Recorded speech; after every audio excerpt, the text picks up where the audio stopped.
Recording start हो जाएगी। Okay जी, recording start हो चुकी है, तो आई होप कि that will serve the purpose. चलें जी, ठीक है। यूनिट कन्वर्जन हम लोगों ने कर लिया है, तो यहाँ पे इसको और प्रैक्टिस करने की ज़रूरत नहीं है, ठीक है। इसके अलावा अगर ड्राइव्ड यूनिट्स हों, अगर आपके पास कोई डायरेक्ट कन्वर्जन फैक्टर नहीं है, ठीक है, अगर कुछ वैल्यूज़ हैं आप उसको कन्वर्ट करना चाह रहे हैं, तो यू ऑलवेज कैन डू, ठीक है। मिसाल के तौर पे यहाँ पे 1 सेंटीमीटर पर सेकेंड स्क्वायर है, इसको अगर हम किलोमीटर पर ईयर्स में करें तो ऑफ कोर्स हमें जो हमारे पास लेंथ का यूनिट है, सेंटीमीटर को हमें किलोमीटर में कन्वर्ट करना पड़ेगा और सेकंड को ईयर में। अगर हम सेंटीमीटर से किलोमीटर में जाते हैं तो वी नो कि 1 मीटर में जो है 100 सेंटीमीटर्स आते हैं। इसी तरीके से एक ना किलोमीटर में 1000 जो है मीटर्स आते हैं, ठीक है, वो कन्वर्जन करेंगे। और साथ में अगर हम सेकंड से ईयर स्क्वायर तक जा रहे हैं तो 1 मिनट में 60 सेकंड, फिर इसी तरीके से 1 आवर में 60 मिनट, और इसी तरीके से 1 डे में 24 hours, and then of course 365 days in a year, ठीक है। तो वो जो बेसिक कन्वर्जन जैसे आप लोगों ने की है, आई होप कि ये वाली चीज़ें बहुत इजी हैं और आप बड़े आसानी से इसको कर सकते हैं। मुझे सिर्फ 1 मिनट चाहिए, कॉल आ रही है।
ओके जी, सॉरी फॉर द डिस्टर्बेंस। तो आई होप कि इस तरह के जो बेसिक कन्वर्जन्स हैं you are already good at. हाँ, तो इस तरह की कन्वर्जन कोई मसला तो नहीं है अगर इसी को हम एक्सेल में कन्वर्ट करना चाहें? That would be too easy to do. हाँ, कर लेंगे ये चीज़? ये चीज़ हो जाएगी ना इजीली? हेलो, सर एक एग्जाम्पल दिखा दे। एग्जाम्पल दिखा दूं? ओके जी, तो हमारे पास क्या है कि ओके, मैं यहाँ पे शीट में बेसिक कन्वर्जन्स कर देता हूँ। I am trying to keep a record कि जी आप जो है कल को अगर इसको देखना चाहें तो देख सकते हैं। ओके जी, हमारे पास क्या है? हमारे पास है जी centimetre square to kilometre per year square है, ठीक है। अगर मैं इसको इस तरह कर दूं कि 1 और ये है मेरे पास सेंटीमीटर, और इसी तरीके से अगर मैं ये कर दूं कि मेरे पास जो है पर ईयर पर सेकंड स्क्वायर है ना, ठीक है। तो सेकंड स्क्वायर अब कन्वर्ट किस में हमें करना है? अब क्योंकि एक्सेल हमेशा जो है कॉलम्स और रोज रीड करेगा, अगर आप उसको टेक्स्ट फाइल देंगे, आप उसको कुछ ऐसी फाइल देंगे जो कि उसकी रीड की कैपेसिटी से ऊपर, तो रीड नहीं कर पाएगा। तो इसीलिए अगर आप इसको देखें तो मैं क्या कर रहा हूँ, सिर्फ और सिर्फ जो मेरे पास अपना सेल्स हैं उसमें मैं कोशिश कर रहा हूँ कि इंडिविजुअल चीज़ें लिखूँ, ठीक है ना। अच्छा जी, तो कन्वर्ट किस में करना है मुझे? मुझे कन्वर्ट करना है इसको किलोमीटर पर ईयर स्क्वायर में, ठीक है। मुझे इसमें 2 स्टेप्स दरकार होंगे। जो पहला स्टेप है वो न्यूमरेटर का है, अगर आप कह लें कि सेंटीमीटर से मुझे किलोमीटर तक जाना है, ठीक है। अब 1 सेंटीमीटर को अगर मैं किलोमीटर में कन्वर्ट करना चाहूँ तो 2 तरीकों से जा सकता हूँ, ठीक है। मुझे, अगर मैं इसको इस तरह करूँ कि इसको मैंने कर दिया अपना, डायरेक्ट एक ही फार्मूला में कर दूं, ठीक है। अब जो 1 आप देख रहे हैं दैट इज फॉर 1 जो यहाँ पे वैल्यू है, या फिर इसको मैं यहाँ से उठा लेता हूँ, ठीक है। मल्टीप्लाइड बाय सेंटीमीटर से हम किस में जा रहे हैं, किलोमीटर में जा रहे हैं, सॉरी डिवाइड होगा नॉट मल्टीप्लाई, ठीक है। किसके साथ मुझे डिवाइड कराना पड़ेगा, मुझे पता है कि सेंटीमीटर से मैं किलोमीटर में जा रहा हूँ तो पहले मीटर तक मुझे जाना पड़ेगा। इट हैज़ वैल्यू ऑफ, आप कह लें कि 100, ठीक है, कि 1 सेंटीमीटर में 100 मीटर्स आते हैं, इसी, सॉरी 1 मीटर में 100 सेंटीमीटर्स आते हैं, ठीक है। इसी तरीके से 1 किलोमीटर में 1000 मीटर्स आते हैं, ठीक है। तो अगर आप ये कह लें कि ओके, यहाँ पे शो कर रहा था मिस्टेक, क्योंकि मैंने साथ में इसकी जो पैरेंथेसिस थी वो बंद नहीं की थी, इस वजह से। तो मैंने क्या कर दिया कि 1 सेंटीमीटर को कन्वर्ट कर दिया किस में, इसको कन्वर्ट कर दिया है मैंने किलोमीटर में। अब अगर मैं सेकेंड स्क्वायर को ईयर स्क्वायर में कन्वर्ट करना चाहूँ, ठीक है, तो किस तरीके से करूँगा जी। यहाँ पे मैंने सबसे पहले ब्रैकेट स्टार्ट किया, इसी तरीके से हम इसको 1 ही लेंगे क्योंकि पर सेंटीमीटर स्क्वायर है, ठीक है। तो ये मेरे पास क्या हो जाएगा, 1 स्क्वायर हो जाएगा। 1 का स्क्वायर 1 ही रहता है, तो मेरे ख्याल में इसको मुझे फर्दर स्क्वायर देने की ज़रूरत नहीं है। लेकिन इसको जब मैं कन्वर्ट करूँगा दूसरे यूनिट्स में तो जाहिर सी बात है कि वो फिर सारी चीज़ें मुझे करनी पड़ेंगी, ठीक है। अच्छा जी, सेकेंड स्क्वायर को मैंने कन्वर्ट कर अपना लिखा है। 1 सेकंड में हमारे पास कितने क्या कहना चाहिए कि 1 मिनट में कितने सेकंड्स आते हैं, दैट्स ऑफ कोर्स 60, ठीक है। यहाँ पे ये क्या हो जाएगा, स्क्वायर हो जाएगा।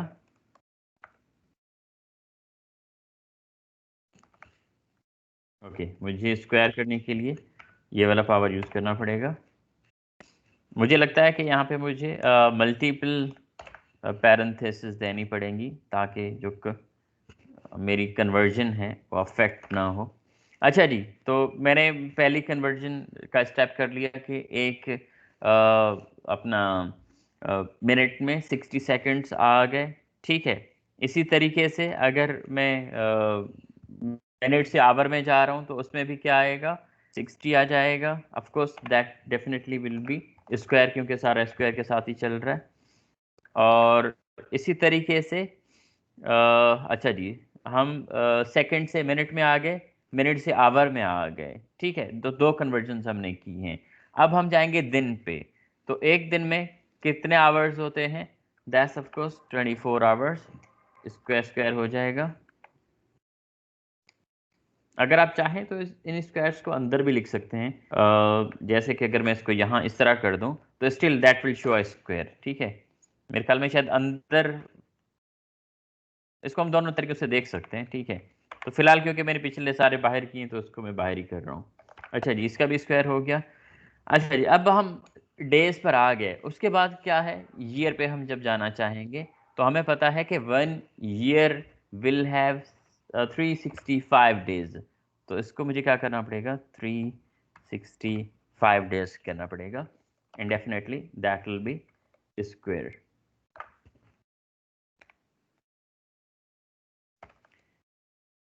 पैरेंथेसिस आई होप कि मैंने पूरी दी हुई है। अगर पैरेंथेसिस पूरी हैं तो इसकी कन्वर्जन होगी, नहीं तो फिर ये गलत करेगा।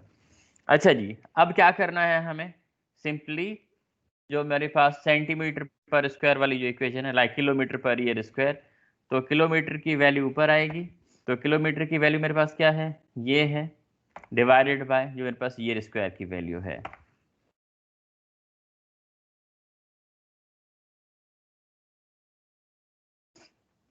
ये तो कुछ बहुत बड़ी वैल्यू आ गई।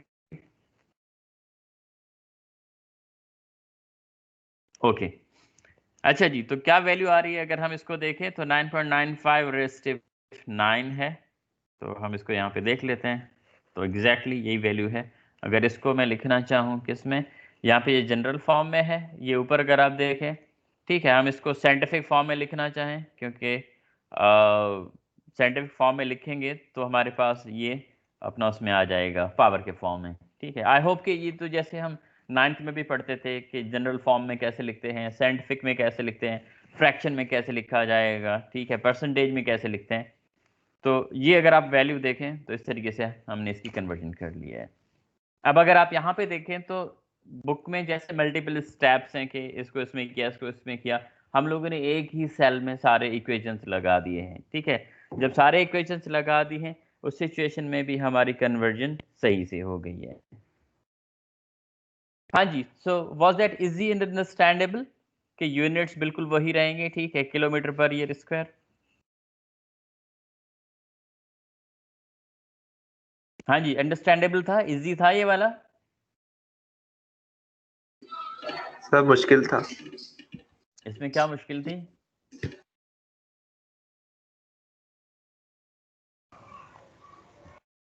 रिपीट कर इसमें देंगे? इसमें पेपर यूज नहीं किया हमने, ये मुश्किल था। आसान है सर। हाँ जी, सबको समझ में आ गई है? अगर किसी को नहीं आई तो please raise your hand.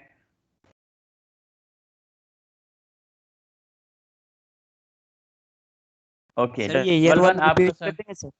Ji, year वाला रिपीट कर देंगे सर एक दफा? ऑफकोर्स कर देंगे, बिल्कुल कर देंगे। देखो, हम जा रहे हैं सेकेंड स्क्वायर से ईयर स्क्वायर में, ठीक है। तो कन्वर्जन बहुत सिंपल है कि एक मिनट में कितने सेकंड्स आते हैं, या अगर आप ये कह लें कि अगर आप ये कह लें कि एक सेकंड में कितने मिनट्स आएंगे, अगर कितने मिनट्स की हम बात करेंगे तो 1/60 होगा, ठीक है ना। तो इसी तरीके से एक सेकंड में जो हमारे पास मिनट है वो 1/60 है। ऑफ कोर्स क्योंकि वो स्क्वायर है तो स्क्वायर हमने रिपीट किया है सिर्फ। इसी तरीके से एक आवर में 60 क्या है, मिनट्स हैं। और इसी तरीके से एक दिन में कितने आवर्स हैं, 24 आवर्स हैं। और इसी तरीके से एक ईयर में कितने आवर्स हैं, सॉरी दिन है, 365 जो है डेज होते हैं एक ईयर में। तो उसकी सिंपल हमने कन्वर्जन की है। तो अब क्योंकि हमें करना क्या था, सेंटीमीटर पर सेकेंड स्क्वायर गिवन था, तो ये जो 1 है दैट इज एक्चुअली, अगर इसके मैं यूनिट्स कहूँ तो ये क्या है, सेंटीमीटर स्क्वायर, सॉरी सेंटीमीटर पर सेकेंड स्क्वायर है, ठीक है। तो आप ये कह रहे हैं कि ओवरऑल वैल्यू 1 है दोनों साइड से, ठीक है। तो इसी तरीके से हमने सारी कन्वर्जन कर ली है इसकी। हाँ जी, क्लैरिटी है? Hello, yes sir. Yes sir.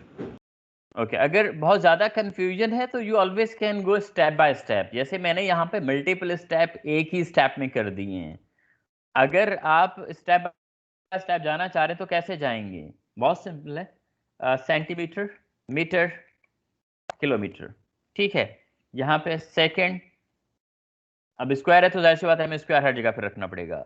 उसके बाद पहले किस में जाएंगे, मिनट स्क्वायर में जाएंगे। उसके बाद किस में जाएंगे, आवर स्क्वायर में जाएंगे।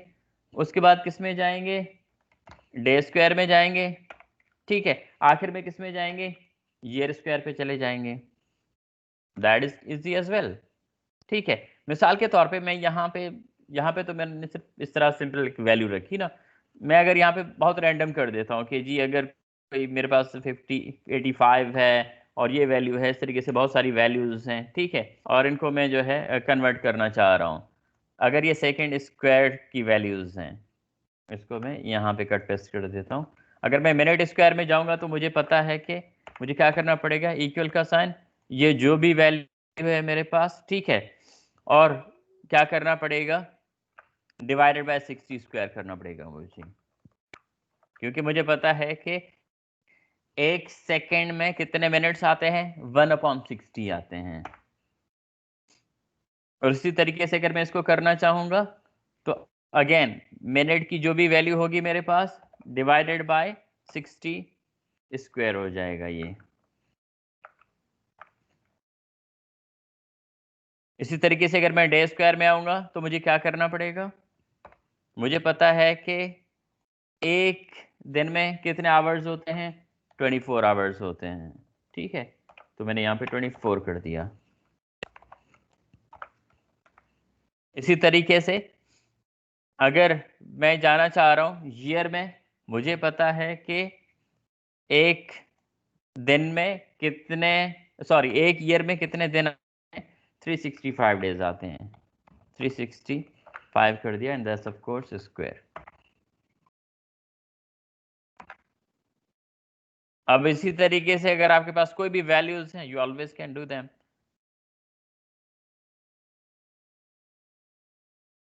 हाँ जी, अब समझ में आया कि अगर हम स्टेप बाय स्टेप जाएंगे तो क्या होगा? यहाँ पे 1 हमने इसलिए लिया था कि दैट वाज पर सेकेंड स्क्वायर। पर का मतलब क्या होता है? That's always 1। अगर यहाँ पे 1 centimetre divided by second square है तो इसका मतलब यह है कि डिनोमिनेटर की वैल्यू क्या है?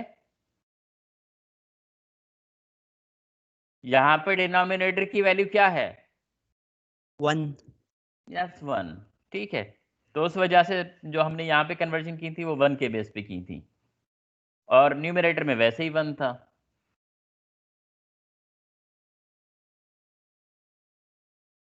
हाँ जी, अब क्लैरिटी है? यस सर, थोड़ा यस बहुत सर। ओके, थोड़ा सा आगे चलते हैं। ये जो डिफरेंट हमारे पास बेसिक और जो ड्राइव यूनिट्स हैं और यूनिट सिस्टम्स हैं, ठीक है, उनके ऊपर आई थिंक ये बहुत ही फंडामेंटल चीज़ें हैं कि बेस यूनिट्स हमारे पास जो है कौन से होते हैं। मैट्रिक्स से पढ़ते आ रहे हैं कि जी 7 होते हैं, mass, length, time, temperature, electrical current, light intensity. ठीक है, मल्टीपल यूनिट्स क्या हो सकते हैं? ठीक है, ड्राइव यूनिट्स क्या होते हैं? ड्राइव यूनिट्स का पता है ना, बेसिक यूनिट्स और ड्राइव यूनिट्स में क्या फ़र्क है? इसी तरीके से फिर हमारे पास डिफरेंट सिस्टम्स हैं। एमकेएस सिस्टम हो गया, सीजीएस सिस्टम हो गया, एसआई सिस्टम हो गया, यूएस सिस्टम हो गया, ब्रिटिश इंजीनियरिंग सिस्टम हो गया। ठीक है, तो हमारे पास बहुत सारे सिस्टम्स हैं जो कि यूज़ किए जाते हैं। तो यहाँ पे हमारे पास एसआई सीजीएस सिस्टम्स के बेसिक यूनिट्स हैं और ये इनके मल्टीपल यूनिट्स हैं। मल्टीपल यूनिट्स में हम क्या करते हैं नॉर्मली, लाइक माइक्रो, नैनो, इसी तरीके से अगर अपर में जाएंगे तो किलो, मिलियन, ट्रिलियंस। ठीक है, that's up to you. Normally हम 3 के पावर से वेरी कर रहे होते हैं। ठीक है, 10 पावर 3, 10 पावर 6, 10 पावर 9, 12, 15 और 18 तक नॉर्मली हम जाते हैं। तो आई होप कि ये बहुत फंडामेंटल चीज़ें हैं और बड़ी क्लैरिटी होगी आपको इन सब चीज़ों के बारे में। ठीक है ना?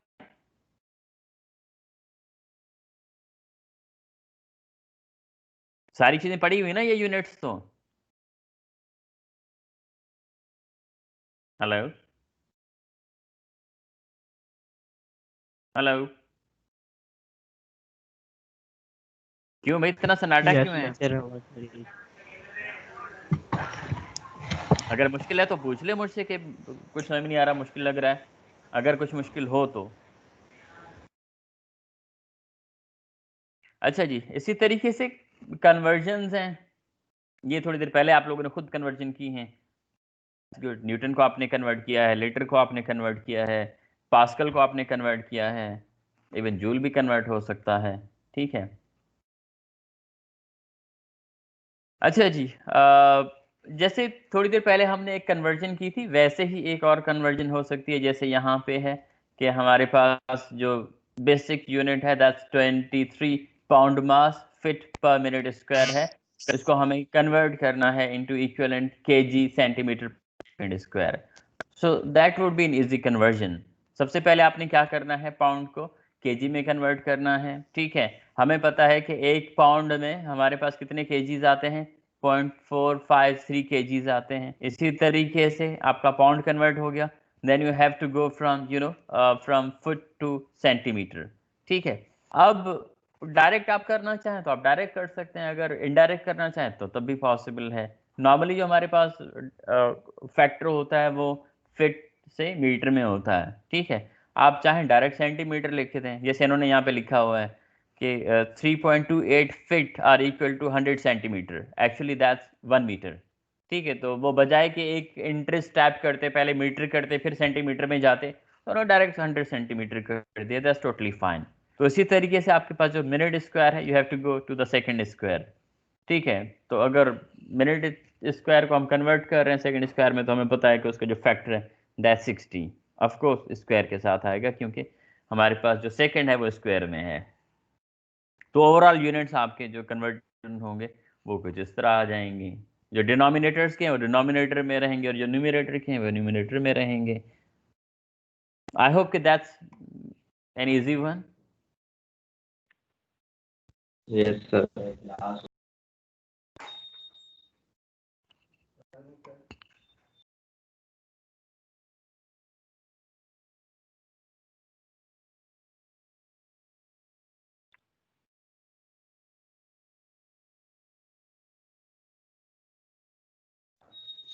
अच्छा जी, ओके, उसके बाद न्यूमेरिकल कैलकुलेशन और एस्टिमेशन। अब आप कह लें कि एक गियर चेंज हो रहा है यहाँ पे, पहले चीजें अलग थी, अब थोड़ी सी चीजें अलग आएंगी, एक शिफ्ट आएगा, तो एक गियर चेंज होगा आपका। ठीक है, आप ये ना समझें कि अभी हम जो है ना हाई स्पीड में जा रहे हैं, of course just at the basic level, तो एक गियर शिफ्ट कर रहे हैं जिसमें आपको कुछ जो कन्वर्जन हैं थोड़ी सी डिफरेंट मिलेंगी।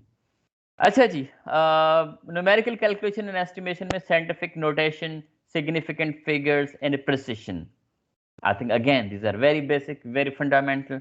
मिसाल के तौर पे ये जो वैल्यू है इसको अगर हम साइंटिफिक नोटेशन में शो करेंगे तो इस तरह से शो करेंगे, और अगर आप इसको एक्सेल में करके देखना चाह रहे हैं तो तब भी बड़ा इजी है। थोड़ी देर पहले मैंने एक चीज़ करवाई भी है आपको यहाँ पे इसने अच्छा जी, मेरे पास ये वैल्यू है, यहाँ पे अगर आप देखें तो ये जनरल फॉर्म में है। अगर आप इसको साइंटिफिक में रखना चाह रहे हैं तो आप इसको यहाँ पे क्लिक कर दें साइंटिफिक को, तो हमारे पास बड़ी इजीली कन्वर्ट हो गया। नॉर्मली आपको पता है कि हम किस तरीके से साइंटिफिक कन्वर्जन या साइंटिफिक नोटेशन में लिखते हैं। ठीक है, आई होप कि that's very basic and very fundamental कि हम उसको किस तरह करते हैं।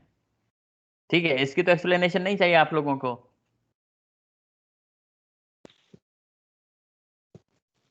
No sir. Okay good. ठीक है, इसी तरीके से सिग्निफिकेंट फिगर्स हैं, significant figures first year chemistry I hope कि आप लोगों को याद होगी। I think first year chemistry में ही था ना अपना सिग्निफिकेंट फिगर्स, और भी कहीं पे पढ़ा है लेकिन फर्स्ट ईयर के केमिस्ट्री मुझे याद आ रहा है कि वहां पे था। फर्स्ट ईयर में पढ़ा।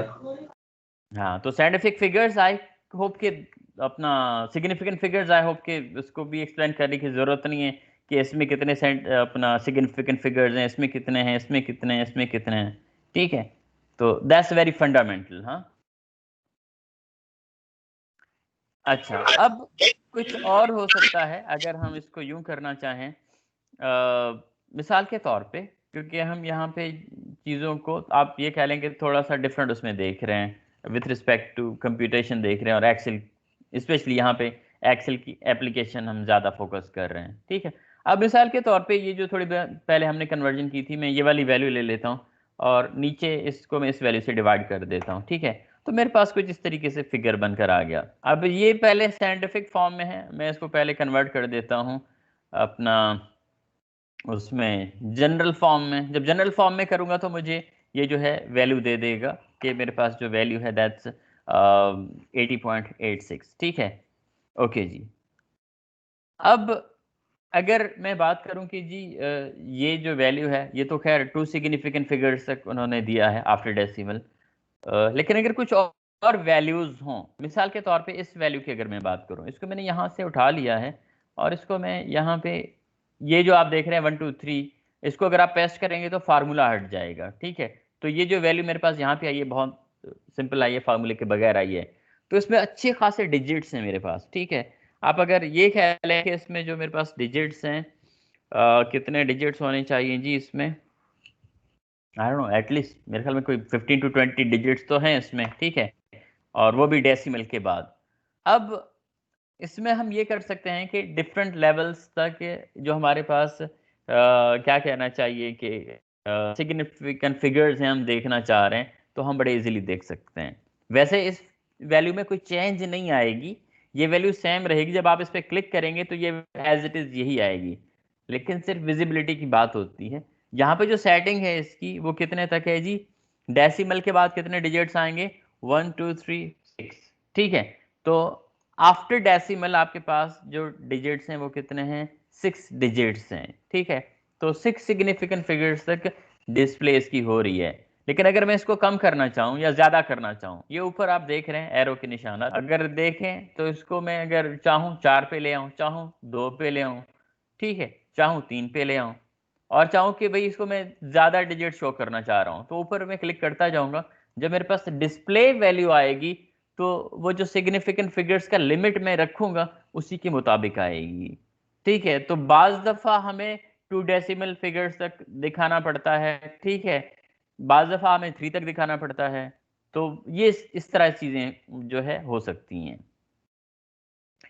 अच्छा जी, अब अगर इसी वैल्यू को मैं देखता हूँ कहाँ तक, अगर इसको मैं 5 तक ले आऊँ,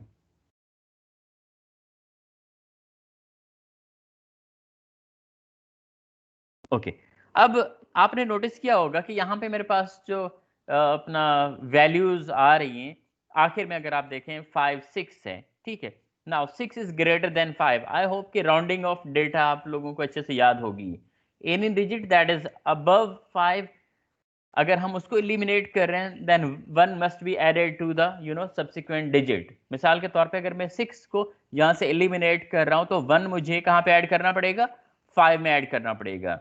और इसी तरीके से अगर ये वाला डिजिट मेरे पास जो है ऑड होता, 5 होता, ठीक है, तो फिर अगले नंबर पे डिपेंड करता कि अगर वो अगला नंबर मेरे पास क्या है, इवन है तो ऐड नहीं होगा, ठीक है, अगर ऑड है तो उस सिचुएशन में ऐड होता था।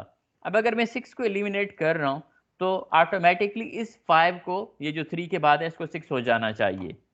अगर आप यहाँ पे देखें तो अगर मैंने 6 हटाया है तो अगला डिजिट ऑटोमेटिकली क्या हो गया? 6 हो गया। क्योंकि अब ये 6 स्टिल अबव 5 है, इसको अगर मैं कन्वर्ट करना चाहूँ तो अगला डिजिट मेरे पास 4 हो गया। अब 4 क्योंकि लेस देन 5 है, अगर इसको मैं राउंड ऑफ करूंगा तो ऑटोमेटिकली वो एलिमिनेट हो जाएगा, अगले डिजिट पे कोई फर्क नहीं पड़ेगा। तो यहाँ पे एक्सेल में आप डिस्प्ले में ये सारी चीजें कर सकते हैं। जो राउंडिंग ऑफ डेटा का कॉन्सेप्ट है वो बड़े इजीली यूज हो सकता है। बात समझ में आ रही है? Yes sir. Yes sir. Okay जी, गुड। तो ये बेसिक चीजें हो गई हैं, उसके बाद आगे चलते हैं। Addition subtraction, I think there is no need to go in that, कि हम एडिशन किस तरह करते हैं, सब्ट्रैक्शन किस तरह करते हैं, और मल्टीप्लिकेशन किस तरह करते हैं। तो that's very very basic, I hope.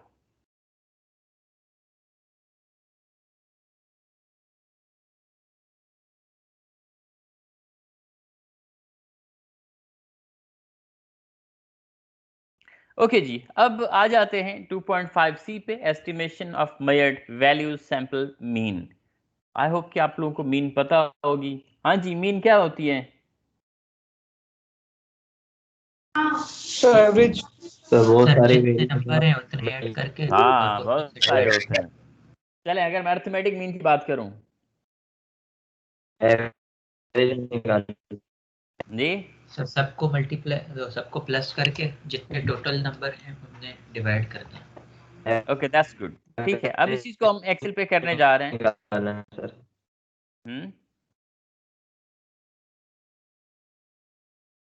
Okay जी, अब इस चीज को हम एक्सेल पे करने जा रहे हैं। अब एवरेज निकालना।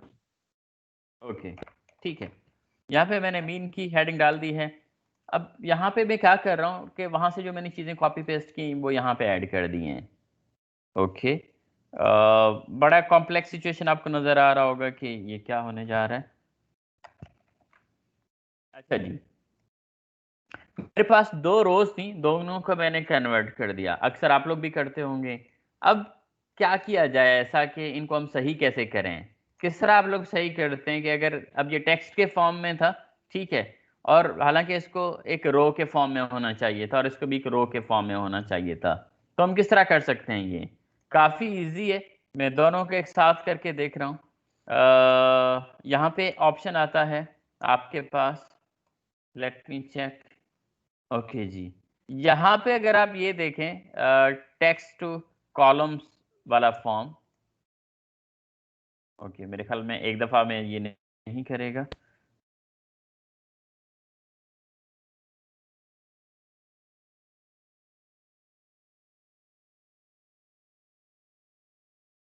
ओके जी, मैं क्या कर रहा हूँ कि इसको जो मेरे पास टेक्स्ट है इसको मैं एक्चुअली अपना कन्वर्ट कर रहा हूँ कॉलम्स और रोज में। तो सबसे पहले ऊपर वाले को मैं करने जा रहा हूँ। ऊपर वाले को अगर आप देखें तो उसने मुझे एक डेटा प्रीव्यू दे दिया है कि ऊपर वाला किस तरह दिखेगा, और हकीकत में मुझे ऐसा ही चाहिए। तो यहाँ पे फिनिश कर दूंगा। तो अगर आप देखें तो ये जितने भी वैल्यूज़ थी वो कॉलम के फॉर्म में आ गई या रो के फॉर्म में आ गई। तो इसी तरीके से मैं सेकंड रो पे चला जाऊंगा और सेकंड रो को भी मैंने यही करना है कि उसको भी, क्योंकि टेक्स्ट के फॉर्म में था, तो अब देखें कि मेरे पास ये पूरी जो है कॉलम्स के फॉर्म में आ जाएगी। अब बड़ा इजी हो गया, ये जो डेटा है मेरे पास जैसे यहाँ पे था, यहाँ पे था, वैसे ही ये चीज़ मेरे पास आ गई है। ठीक है, अब क्योंकि जब हम बात कर रहे हैं एक्सेल की, normally we deal with columns, ठीक है, तो इसको अगर मैं कॉलम में कन्वर्ट करना चाहूँ इन रोज को, तो काफ़ी सारे तरीके हैं। One of the methods is कि आप क्या करें, इसको कॉपी करें। ठीक है, अगर मैं इसको यहाँ पे थोड़ा सा हाईलाइट कर दूँ जस्ट फॉर अंडरस्टैंडिंग।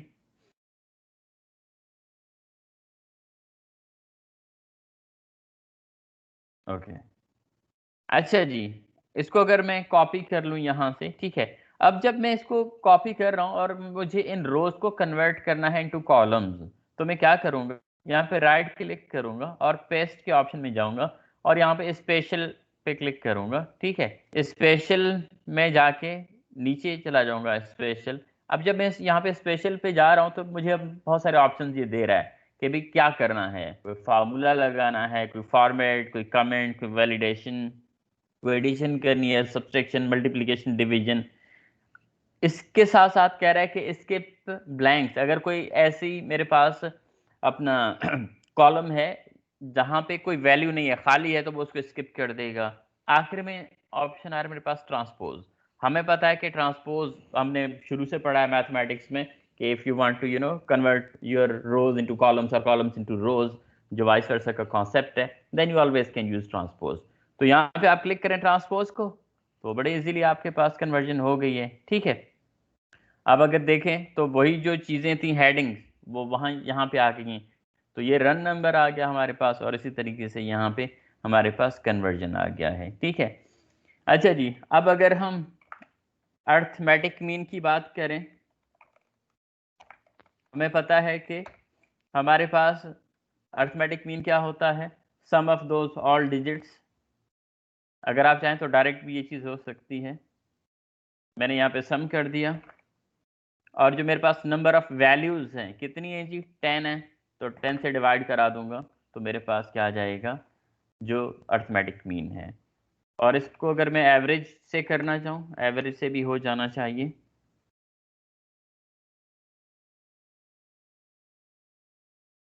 ठीक है, तो एवरेज से भी मेरे पास सेम वैल्यू आ रही है। अब पहले स्टेप में मैंने क्या किया, मैन्युअल किया है। दूसरे स्टेप में मैंने क्या किया है कि जो कमांड है, बिल्ट इन कमांड है एक्सेल की, वो यूज़ की है। तो दोनों तरीकों से दैट्स डूएबल। यहाँ पे अगर आप देखें, यहाँ पे इसने एवरेज का जो कमांड था वो पहले लिखा है। ठीक है, अब जब हम कोई भी कमांड यूज़ करते हैं, मिसाल के तौर पे अगर मैं इसी की बात करूं, मैंने यहाँ पे इक्वल दे दिया। ठीक है, अब बहुत सारे कमांड्स आ सकते हैं इसमें। मिसाल के तौर पे आप जो है कोई अपना डेज पुट करना चाह रहे हैं, कोई डिस्काउंट चीज़ पुट करना चाह रहे हैं, मतलब there are hundreds of direct commands, hundreds of direct commands. Even आप यूनिट कन्वर्जन करना चाह रहे हैं, वो भी सारी चीज़ें इसमें हो सकती हैं। ठीक है, इसी तरीके से अगर आप कोई करेंसी कन्वर्जन करना चाह रहे हैं, वो भी हो सकता है। ठीक है, तो इट्स टोटली ऑन यू के व्हाट आर यू डूइंग, ठीक है। इसी तरीके से जैसे यहाँ पे डी मैक्स है, डी मिन है, ठीक है, वो सारी चीजें भी इसमें आप कर सकते हैं। आई होप कि जो अर्थमेटिक मीन था दैट वाज वेरी सिंपल, या एवरेज निकालना बहुत ही सिंपल था और बड़ी आसानी से आपको समझ में आ गया होगा, ठीक है। Is that clear?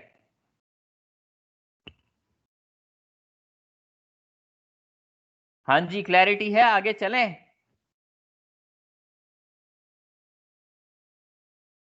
हेलो,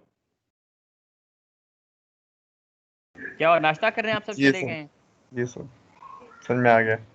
आप आ गए, ओके, थैंक यू यार, मुझे तो लग रहा था मैं अकेला हूँ।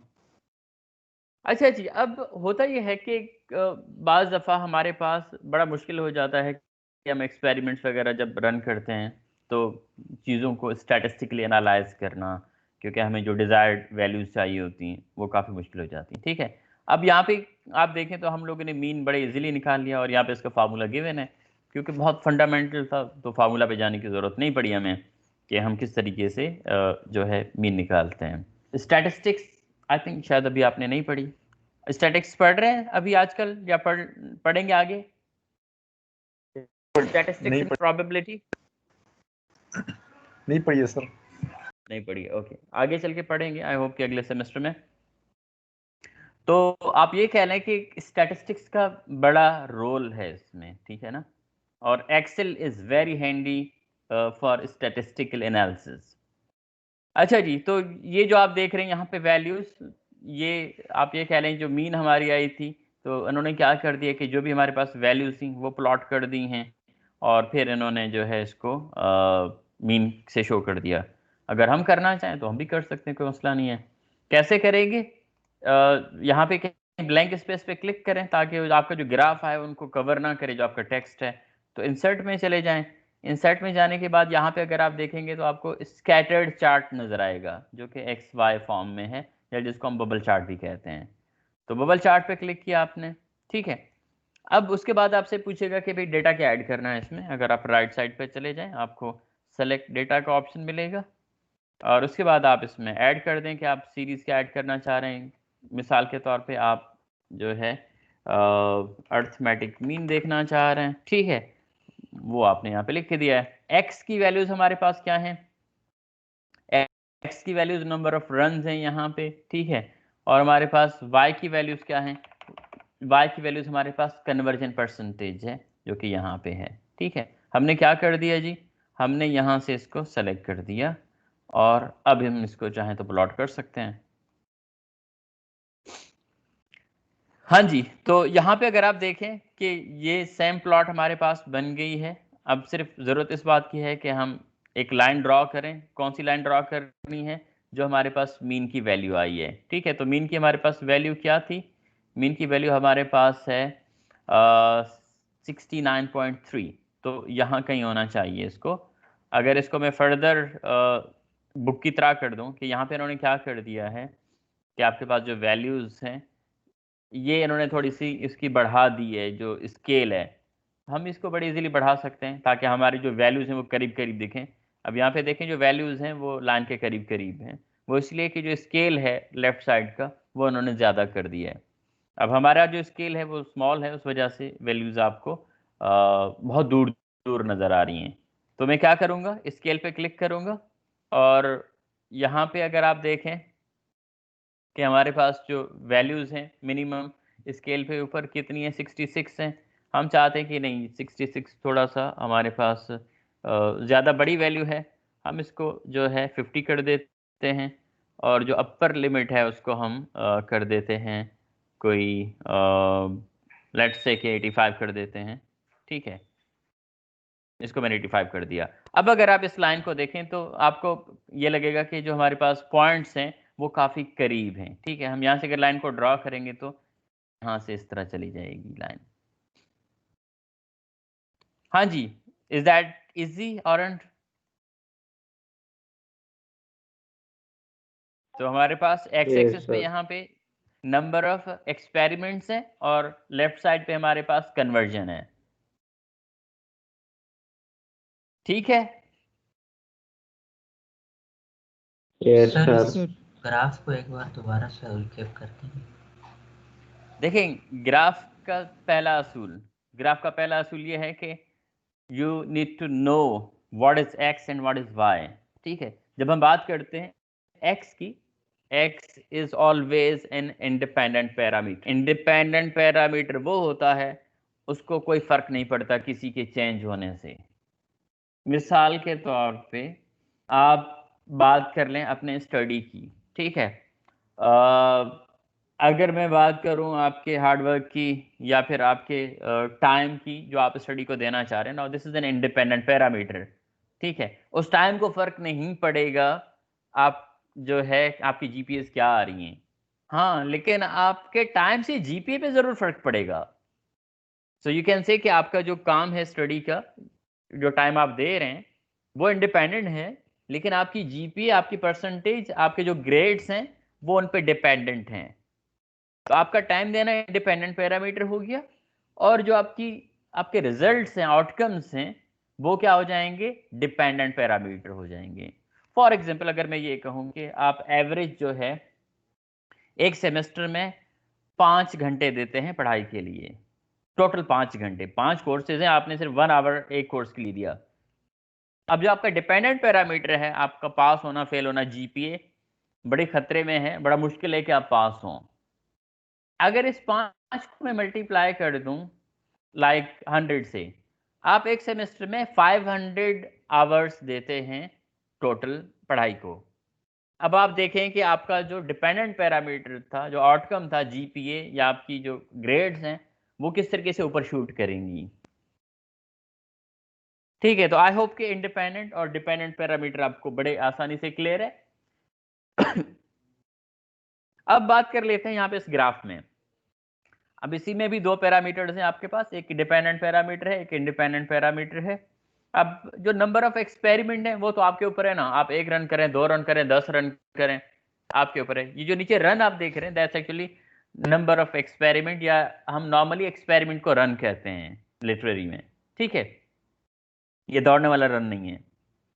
तो अगर आप 10 एक्सपेरिमेंट चलाएंगे तो जाहिर सी बात है 10 डेटा पॉइंट्स आएंगे, 15 एक्सपेरिमेंट चलाएंगे तो 15 वैल्यूज आपके पास आएंगी। इसी तरीके से अगर आप 100 चलाएंगे तो 100 वैल्यूज आएंगी।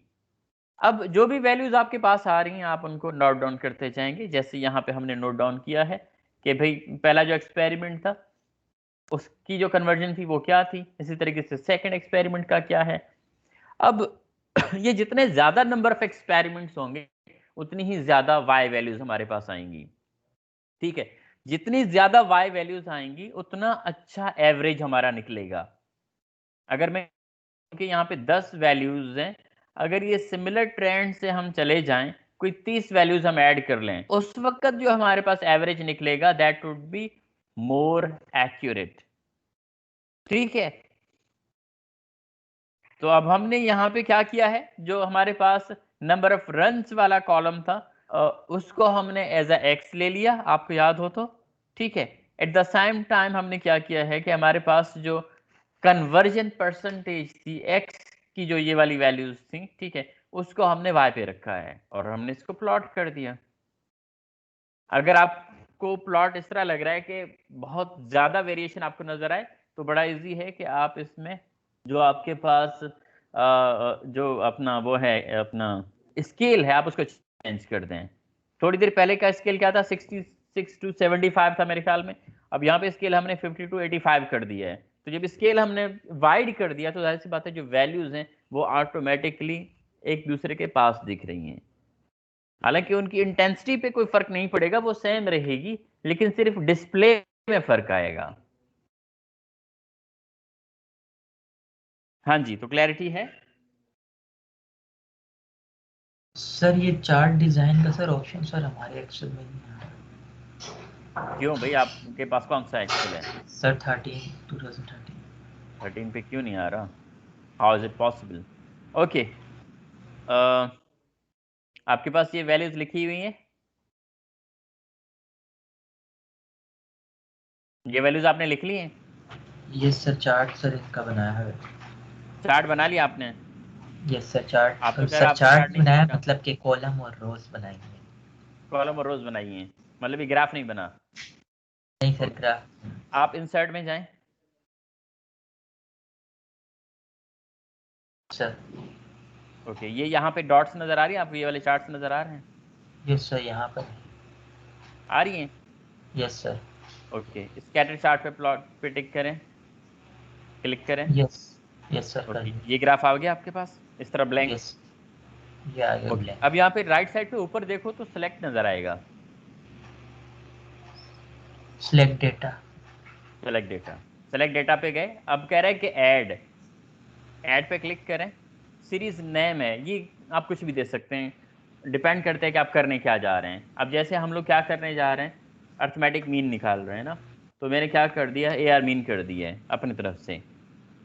अब उसके बाद एक्स वैल्यूज हमसे पूछ रहा है, ये पूछ रहा है कि भाई एक्स एक्सिस पे क्या रखना है। तो हम क्या करेंगे कि जो नंबर ऑफ रन्स थी उसको पूरा ड्रैग करेंगे, ठीक है, लिखेंगे नहीं मैन्युअली, ये पूरा हमने यहाँ से यहाँ तक ड्रैग कर दिया। अगर आप देखें, आई होप कि मेरा कर्सर नजर आ रहा है आपको, आ रहा है, कंप्लीट ड्रैग कर दिया 1 से लेकर 10 तक। Yes sir okay, okay yes कर सर दिया। अब ओके नहीं करना था, एडिट में जा रहा हूँ दोबारा, ठीक है। अच्छा जी, तो यहाँ पे मैंने एक्स की वैल्यूज कर दी हैं, वो दिखा भी रहा है कि कौन सी है। उसके बाद मुझे वाई की वैल्यू सेलेक्ट करनी है। तो वाई की वैल्यूज हमारे पास कौन सी हैं, ये हैं एक्स परसेंटेज वाली। तो मैंने क्या किया, यहाँ से क्लिक किया, इसको आखिर तक ड्रैग कर दिया, हो गया। यस सर अब आप ओके करें इसको, और उसके बाद इसको दोबारा ओके कर दें। तो ये इस तरह का ग्राफ आपके पास बन गया। यस सर ओके, अब स्केल को अगर वो करना है, बड़ा करना है, तो जो स्केल है लेफ्ट साइड पे उसको क्लिक करें। यस सर ओके, ये जो वैल्यूज हैं आप चेंज कर लें अपने हिसाब से, कुछ भी लिखें। मैं जो है 50 लिख रहा हूँ, और वैल्यू जो है मैं 80 लिख रहा हूँ, और इसको यहाँ पे मैंने आके इधर क्लिक कर दिया। तो ये इस तरीके से मेरे पास ग्राफ बन सर गया। ये ऑप्शंस नहीं आए कौन से? सर, ये जो साइड में आपके पास कॉलम पे क्लिक करने सॉरी वर्टिकल पे क्लिक करने के बाद आया सर। दोबारा क्लिक करें, साइड पे क्लिक करके फिर से क्लिक करें, डबल क्लिक करें नहीं तो। यस सर आ गया, डबल क्लिक पे आया। ओके, आ गया, that's good. Yes sir set कर लें इसको।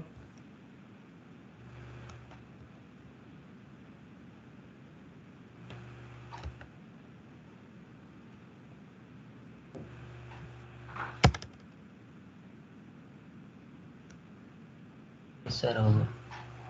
हो गया, yes sir okay that's good. हाँ थैंक यू। जी, सबको आ गया? अगर किसी को नहीं आया तो please raise your hand so I should no.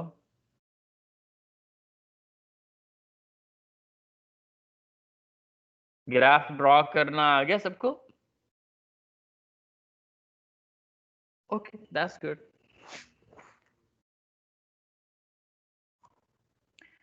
चलें जी, आगे मूव करते हैं।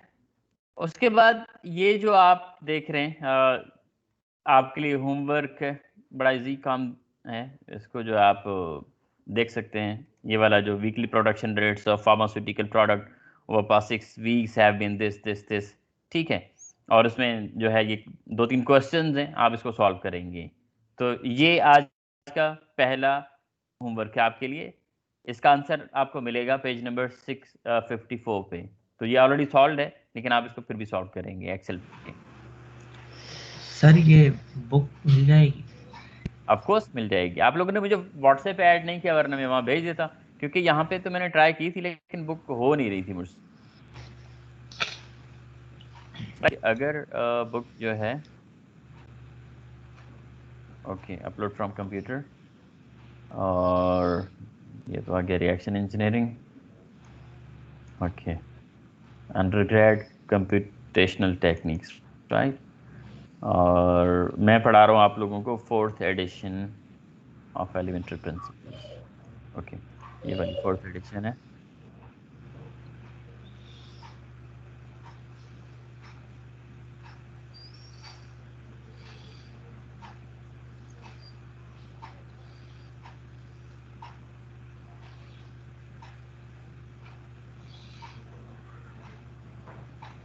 ओके, बहरहाल हो रहा है, आई हो जाए। ठीक है, लास्ट में भी मैंने कोशिश की थी लेकिन अपलोड हुआ नहीं था, मुझे नहीं पता क्यों नहीं हुआ था। बट अगर आप लोग चाहें तो आप मुझे ईमेल आईडीज़ को दे दें, मैं भेज देता हूँ एक दो को, जो क्लास के सीआर हों या फिर जो है ना एक्टिव स्टूडेंट्स हों। बताएं मुझे एक दो ईमेल आईडीज़। सर मेरी बताएं। मोहम्मद शम्स, MASHAM। MU पूरा, MU सर पूरा मोहम्मद, MUHAMMAD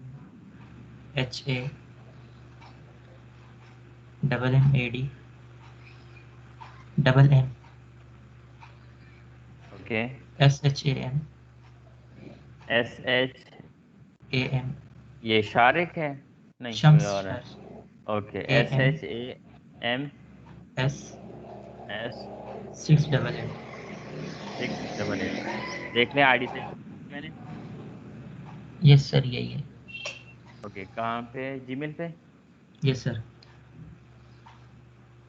ओके, अब आपकी जिम्मेदारी है कि आपने क्लास में डिस्ट्रीब्यूट करना है इसको।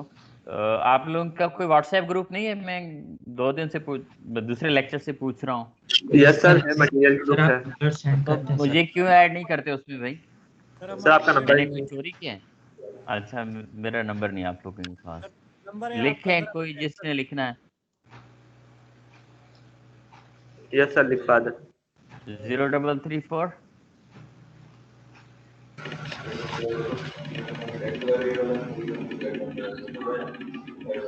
034 6985 6985 169।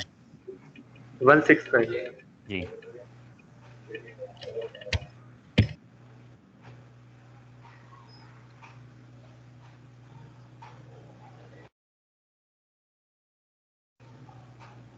ओके जी, मोहम्मद शम्स साहब, ये आई होप कि थोड़ी देर तक आपके पास आ जाएगा फाइल। मैं यहाँ से इसको भेज दिया। चलें जी, कमिंग बैक। ये आपका होमवर्क है, मैंने आपको बता दिया है। पेज नंबर कौन सा है? ये 16 है आई गेस। थोड़ा सा हम आगे मूव करते हैं, sample variance of scatter data की बात करते हैं। ठीक है, बताया जा रहा है कि consider 2 sets of measurements percentage conversion in the same batch reactor using 2 different experimental techniques. Scatter plots of X versus run number are shown in figure 5 2.51। ठीक है, तो ये तो आपने पहले देख लिए ना कि किस तरीके से इन्होंने प्लॉट किए। अच्छा जी, sample mean of each set is 70%, but the measured values scatter over a much narrower for the first set, from 68 to 73%, then the second from 52 to 88%। हमें बताया जा रहा है कि, बल्कि ये वाला प्लॉट है, सॉरी, हमें बताया जा रहा है कि भाई आपके पास 2 डिफरेंट एक्सपेरिमेंटल टेक्निक यूज करके कन्वर्जन मालूम किया गया। कन्वर्जन जब मालूम किया तो उसका जब इन्होंने एवरेज लिया है तो दोनों का जो एवरेज है वो सेम आया। दोनों का एवरेज का आया 70% आया, लेकिन दोनों में जो वेरिएशन है वो बहुत ज़्यादा है। अगर पहले वाले एग्जाम्पल की बात करें तो हमें बताया जा रहा है कि भाई पहले वाले की जो लोएस्ट वैल्यू है वो 68% है, हाईएस्ट वैल्यू जो है 73% है। लेकिन दूसरे में इस तरह नहीं है। दूसरे में जो लोएस्ट वैल्यू है वो 52% है और हाईएस्ट वैल्यू 88 है। अब आप ये देख लें कि बीच में जो आपके पास स्पेस आ रहा है, दैट्स टू लार्ज। हालांकि दोनों का एवरेज सेम है, लेकिन जो उसमें वेरिएशन आ रही है वो बहुत ज़्यादा आ रही है। तो अगर ऐसा सिचुएशन हो तो उसके लिए फिर हम डिफरेंट स्टैटिस्टिकल टूल्स यूज़ करते हैं, बजाय कि इसके हम मीन पे डिपेंड करें, क्योंकि मीन हमें सही नहीं बताएगा कि भाई आखिरकार जो एक्चुअल वेरिएशन है वो क्या है। ठीक है, वो आपको एवरेज बता देगा कि भाई एवरेज ये है।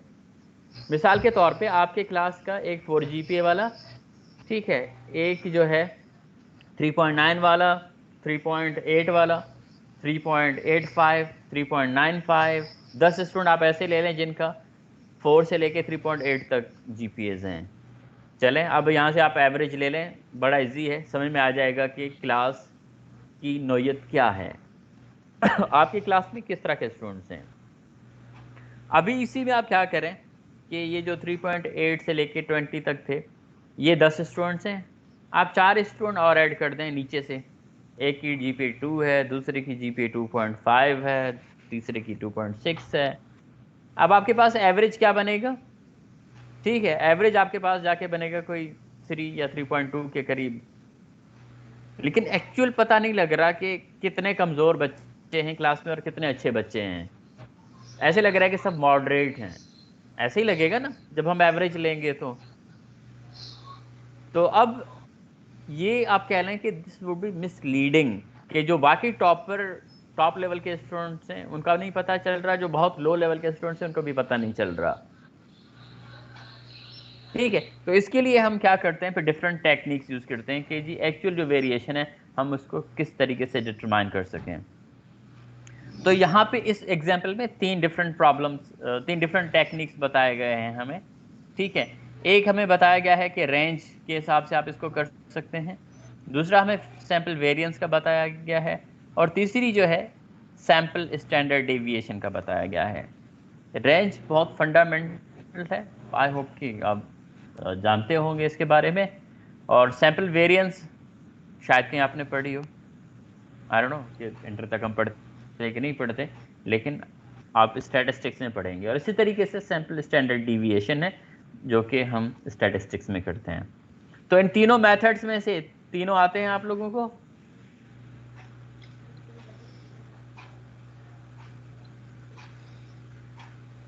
हाँ जी, आप करा दें सर। मैं करा देता हूँ जी। जो रेंज है, रेंज हमें बताता है कि आपकी जो डेटा की रेंज है लोएस्ट से हाईएस्ट तक वो क्या है। जैसे मैंने आपको थोड़ी सी एग्जांपल दी पहले जीपीए की, लोएस्ट जीपीए मैंने आपको 2 बताया, हाईएस्ट आपको 4 बताया। तो इसका मतलब ये है कि जो आपके पास जीपीए आ रही है वो किस रेंज से है, 2 से लेके 4 तक है, जो डेल्टा आप जिसको कह लें। ठीक है, अब रेंज हम किस तरह से निकालते हैं, जो हमारे पास हाईएस्ट वैल्यू होती है उसमें से हम लोएस्ट को माइनस करते हैं। जैसे जीपे वाली एग्जांपल में 4 - 2 हो जाएगा। इसी तरीके से अगर हम यहाँ पे निकालना चाहें, पहले एग्जांपल में क्या करेंगे, पहले एग्जांपल का जो रेंज निकलेगा 70% - 68%, क्या मिल जाएगा, इसका रेंज मिल जाएगा। तो ये कितनी वेरिएशन है, 5% की वेरिएशन है। तो इसका मतलब ये है कि इस डेटा का जो रेंज है वो कितना है, 5 है। अगर हम दूसरे का निकालना चाहें, 88 माइनस क्या करेंगे, 52 करेंगे। तो यहाँ पे जो हमारे पास एक डेल्टा जो आ रही है वो कितनी है, 36 है। तो आप ये कह लें कि इस डेटा की जो रेंज है वो बहुत हाई है, और इसकी जो रेंज है वो क्या है, स्मॉल है। तो जब स्मॉल रेंज होगी तो वहाँ पे आप ये कह लें कि जो एरर के चांसेस हैं वो कम हैं, वो डेटा ज़्यादा रिजिड है।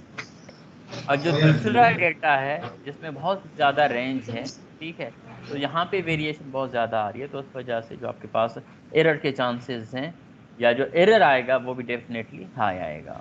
हालांकि एवरेज दोनों का सेम आ रहा है, लेकिन जाहिर सी बात है कि रेंज बहुत वेरी कर रहा है, तो उस वजह से वेरिएशन बहुत ज़्यादा है।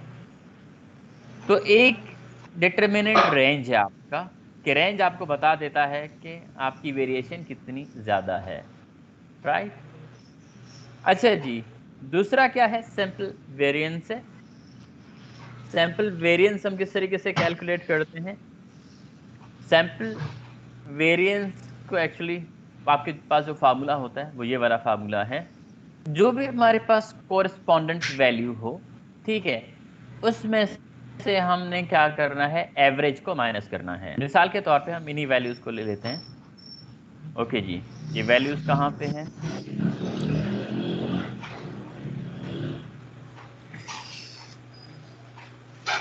अच्छा जी, यहाँ पे वैल्यूज इन्होंने टेबल के फॉर्म में नहीं दी है, तो हम अपने तरफ से ले लेते हैं प्रीवियस एग्जांपल से, क्योंकि हमारे पास यहाँ पे एग्जांपल है।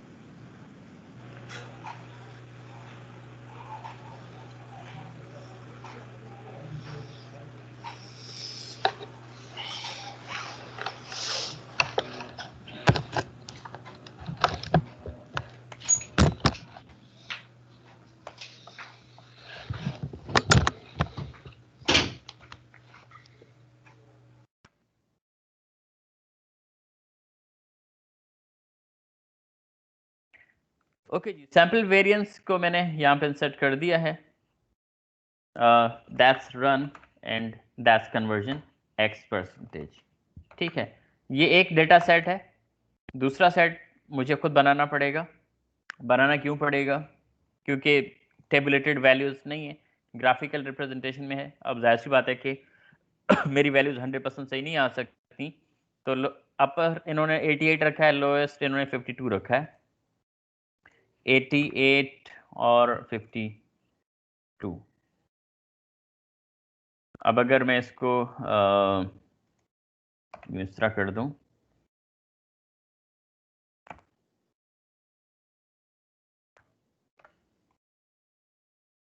इन दोनों का एवरेज ले लूं, that just my hypothesis of doing it.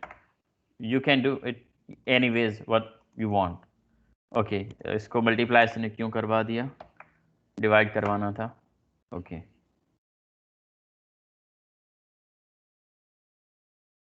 तो कुछ बहुत ही ख़राब डेटा आई है मेरे पास। बार कोई इशू नहीं है।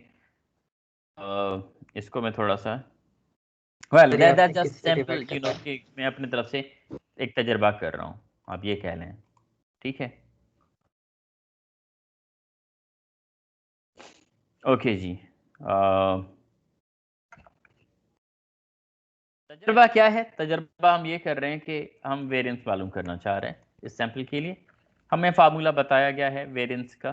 फार्मूला क्या है? ओके, फार्मूले पे मैं आ जाता हूँ। स्निप टूल यूज़ करूँगा मैं, ताकि इसको मैं एक पिक्चर के फॉर्म ले लूँ और उसको मैं जो मेरे पास शीट है वहाँ पे पेस्ट कर दूँ, और मेरे सामने जब फार्मूला रहेगा that would be very easy for me to solve this problem. अच्छा जी, तो करना क्या है? करना यह है कि जी फिलहाल इसको आप भूल जाएं 2 मिनट के लिए। ठीक है, आपने क्या करना है कि जो आपके पास इक्वेशन है, अब यहाँ पे जो x1 का मतलब है, जो कॉरेस्पॉन्डेंट वैल्यू है, हम उसकी बात कर रहे हैं। क्योंकि ये सारी आप ये कह रहे हैं कि आपके पास क्या है, x की वैल्यूज़ हैं। अब ये 1 है तो डेफिनेटली अगर मैं इस रन को भी हटा दूं, क्योंकि हम रन की बात ही नहीं कर रहे, ठीक है, और इसको भी मैं यहाँ से थोड़ा सा आगे ले चलता हूँ। और अगर मैं इसको यूं कर दूं कि ये वैल्यू नंबर 1 है और ये वैल्यू नंबर 2 है, ठीक है, और इसी तरीके से ये वैल्यू नंबर 10 है, तो इसका मतलब ये हो जाएगा कि ये मेरे पास x1 है, ये x2 है, x3, x10 तक हैं वैल्यूज मेरे पास। अब उसके बाद हमें क्या करना है? x बार कैलकुलेट करना है, जो कि आपके पास एवरेज मीन है। मेरे ख्याल में ये चीज़ हम ऑलरेडी थोड़ी देर पहले कर चुके हैं, दैट 69.3 जो कि आ चुका है ऑलरेडी। अगर आप चाहें तो उसको दोबारा यहाँ पे हम कर सकते हैं। इक्वल टू एवरेज का मैंने यहाँ पे इसको कमांड दे दिया है और इसको मैंने क्लोज कर दिया, तो एवरेज मेरे पास ये वैल्यू आ रही है। तो आप ये कह लें कि x बार है मेरे पास। अब x मेरे पास यहाँ पे आ गया और उसके बाद मेरे पास x बार आ जाएगा, और x बार को मैंने यहाँ पे पुट कर दिया, और इसको मैं ये जो आप 1 2 3 देख रहे हैं सिर्फ वैल्यू दिखाएगा, ये फार्मूला नहीं दिखाएगा। पहले मैंने इसको कॉपी पेस्ट किया तो वो कह रहा है कि गलत रेफरेंस। क्यों? जाहिर सी बात है, इसने इस कॉलम से चीज़ें ली हुई थी। जब मैं इसको 1 2 3 पे क्लिक करूंगा तो ये सिर्फ मुझे वैल्यू दे देगा। तो मेरे पास ये जो है x की वैल्यूज हैं, ये किसकी वैल्यूज हैं? x बार की हैं, क्योंकि एक्सेल में बार नहीं आ सकता, तो मैंने x बार यहाँ पे लिखा है। अच्छा जी, उसके बाद क्या कहा जा रहा है? हमारे पास फार्मूले में क्या है कि x माइनस एक्स बार है, and that is square of course. तो मैंने क्या कर दिया यहाँ पे, x माइनस एक्स बार सॉरी, सिर्फ मैंने बार लिखा है, x बार लिखना था, दैट्स स्क्वायर। अच्छा जी, अब ये चीज़ मैंने यहाँ पे लिख दी है, और क्या करना है इसमें, और आखिर में जो है multiplied by 1 divided by n minus 1 है। तो 1 मल्टीप्लाई करें ना करें फर्क नहीं पड़ेगा, लेकिन पहले हम ये चीज़ कैलकुलेट करते हैं। अब x बार हमारे पास आखिर तक सेम रहेगा, जो एवरेज है वो सेम रहेगा, वो चेंज नहीं होगा। आप चाहें एक दफ़ा लिखें, चाहें उसको ज़्यादा दफ़ा लिखें। एक दफ़ा लिखेंगे तो फिर हमें फिक्स करना पड़ेगा, लेकिन मैंने पूरा ड्रैग कर दिया ताकि वो पूरी की पूरी कॉलम जो है मेरे पास आ जाए। इक्वल का साइन प्रेस किया मैंने, फार्मूला इंसर्ट करूंगा अपना, एक्स मेरे पास ये है जी, उसके बाद माइनस क्या है, एक्स बार है, माइनस एक्स बार, उसके बाद क्या करना है, इसको स्क्वायर करना है, इसको स्क्वायर कर दिया हमने। अब अगर मैं इसको ड्रैग करूंगा तो ये जितने भी मेरे पास x वैल्यूज हैं फ्रॉम x1 टू x10, अगर आप यहाँ पे देखें ये समेशन है, रिमेंबर x1 से लेके xn तक, तो n हमारा 10 है, तो 10 तक ये हमने कर दिया। क्या करना है इसको, ऑफ कोर्स सम अप करना है, तो मैंने यहाँ पे समेशन का साइन करना है इसको। ओके जी, सम का कमांड दे दिया और इसको मैं क्या करने जा रहा हूँ, सम करने जा रहा हूँ, और इसको मैंने यहाँ पे एंटर कर दिया। तो मेरे पास जो समेशन आ रही है वो क्या आ रही है, 29.469 आ रही है। ठीक है, अब हमें फार्मूले पे फोकस करना है कि फार्मूला क्या कह रहा है। फार्मूला हमें कह रहा है कि जी एस स्क्वायर एक्स जो हमारे पास बनेगा दैट इज इक्वल टू किसके बराबर है, ये बराबर है 1 डिवाइडेड बाय n माइनस 1। अब 1 आप मल्टीप्लाई करें ना करें दैट डजंट मैटर, ठीक है, क्योंकि 1 ही है, लेकिन हमें डिवाइड जाहिर सी बात है कि n माइनस 1 करना है, तो n हमारे पास कितना है, 10 है, तो हमारे पास n माइनस 1 क्या हो जाएगा, 9 हो जाएगा। तो मैं सबसे पहले क्या करूंगा कि मेरे पास जो भी वैल्यू थी समेशन की उसको लूंगा, उसके बाद डिवाइड करूंगा किसके साथ, 9 के साथ इसको करूंगा। आप पहले इस तरफ डिवाइड रखें या फिर ओवरऑल के नीचे रखें, क्योंकि बात एक ही है आपके पास, आप चाहे मल्टीप्लाई कराएं चाहे डिवाइड कराएं, तो दोनों सिचुएशन में सेम चीज़ ये रहेगी। ठीक है, तो मेरे पास यहाँ पे स्टैंडर्ड जो डिविएशन स्टैंडर्ड डिविएशन कह रहा हूँ, जो मेरे पास सैंपल वेरिएंस आ रही है वो कितनी है, 3.29 आ रही है। Will it help? चलें जी, यहाँ पे हम देख लेते हैं, इन्होंने कैलकुलेशन की है इसकी।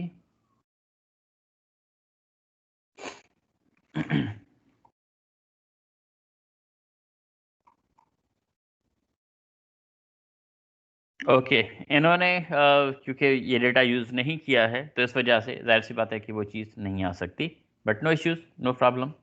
अच्छा जी, तो मैं हमारे पास यहाँ पे वेरिएंस आ गया कि जी हमारे पास सैंपल वेरिएंस क्या है, क्योंकि हमने जो डेटा यूज़ किया है वो पिछले एग्जाम्पल का किया है। कौन से एग्जाम्पल का, ये वाला डेटा हमने यूज़ किया है इसमें। ठीक है,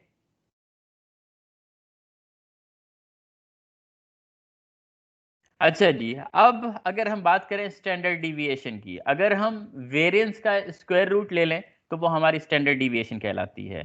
तो वेरिएंस हमारे पास क्या है, ये है। अगर हम स्टैंडर्ड डिविएशन की बात कर रहे हैं तो that would be just as x I guess.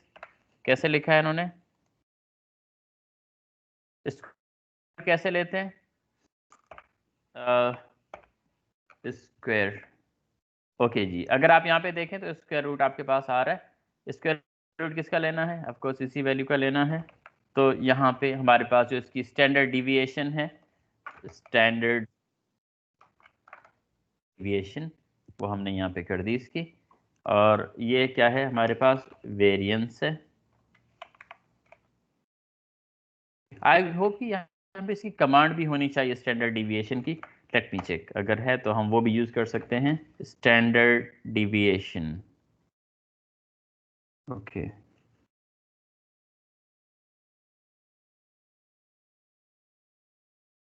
I hope कि ये है।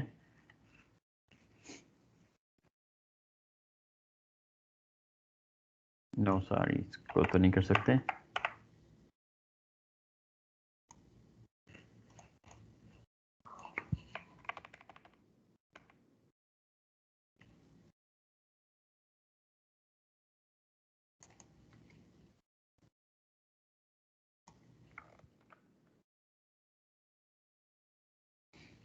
अच्छा, इसको खैर हमें देखना पड़ेगा कि हम ने जो नॉर्मली की है वो एक मैनुअल प्रोसीजर से की है। इसमें फिर हमारे पास जो है स्टैंडर्ड डिविएशन में भी 2 टाइप्स आ रही हैं, एक स्टैंडर्ड डिविएशन पी है, एक स्टैंडर्ड डिविएशन एस है। तो ये हमें ज़्यादा जो है उसमें पता लगेंगी स्टैटिस्टिक्स में। ओके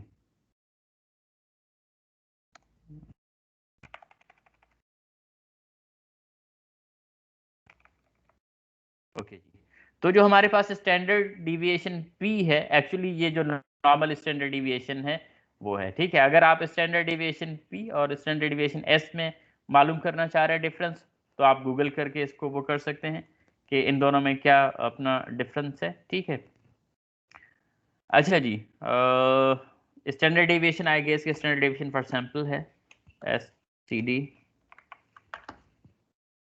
तो ठीक है, तो सैंपल का तो हमने निकाल लिया और वो सेम आ रही है, चाहे हम अपना कमांड यूज करें चाहे मैनुअल करें, तो दोनों सिचुएशन में आप कह लें कि ये चीज़ यहाँ पे आ गई और ये चीज़ यहाँ पे आ गई। ठीक है, अच्छा जी, वेरिएंस का है, let's check for the variance. Okay, covariance दिखा रहा है।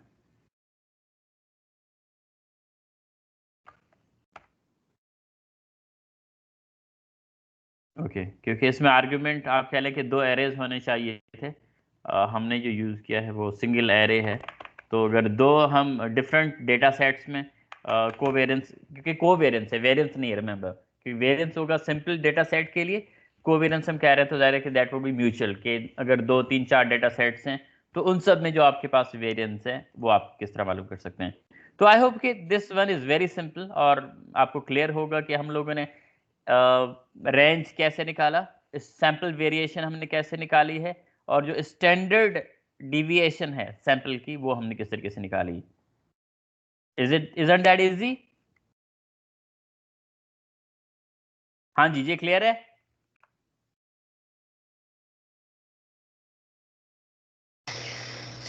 सर एक बार दोबारा से रिकैप कर दें शॉर्ट। ओके जी, अगर हम रेंज की बात करें तो रेंज हम अपना डेल्टा देखते हैं, जो डिफरेंस है फ्रॉम हाईएस्ट टू लोएस्ट के कितना आ रहा है। मिसाल के तौर पे अगर मैं इस डेटा सेट की बात करूं तो यहाँ पे मेरे पास अगर R निकालना हो तो क्या निकलेगा, अपर वैल्यू क्या है यहाँ पे, आई होप कि दैट्स 14, और इसी तरीके से जो लोएस्ट वैल्यू है दैट्स 0.01। ठीक है, इस डेटा सेट का जो मेरे पास R आना चाहिए वो क्या होना चाहिए,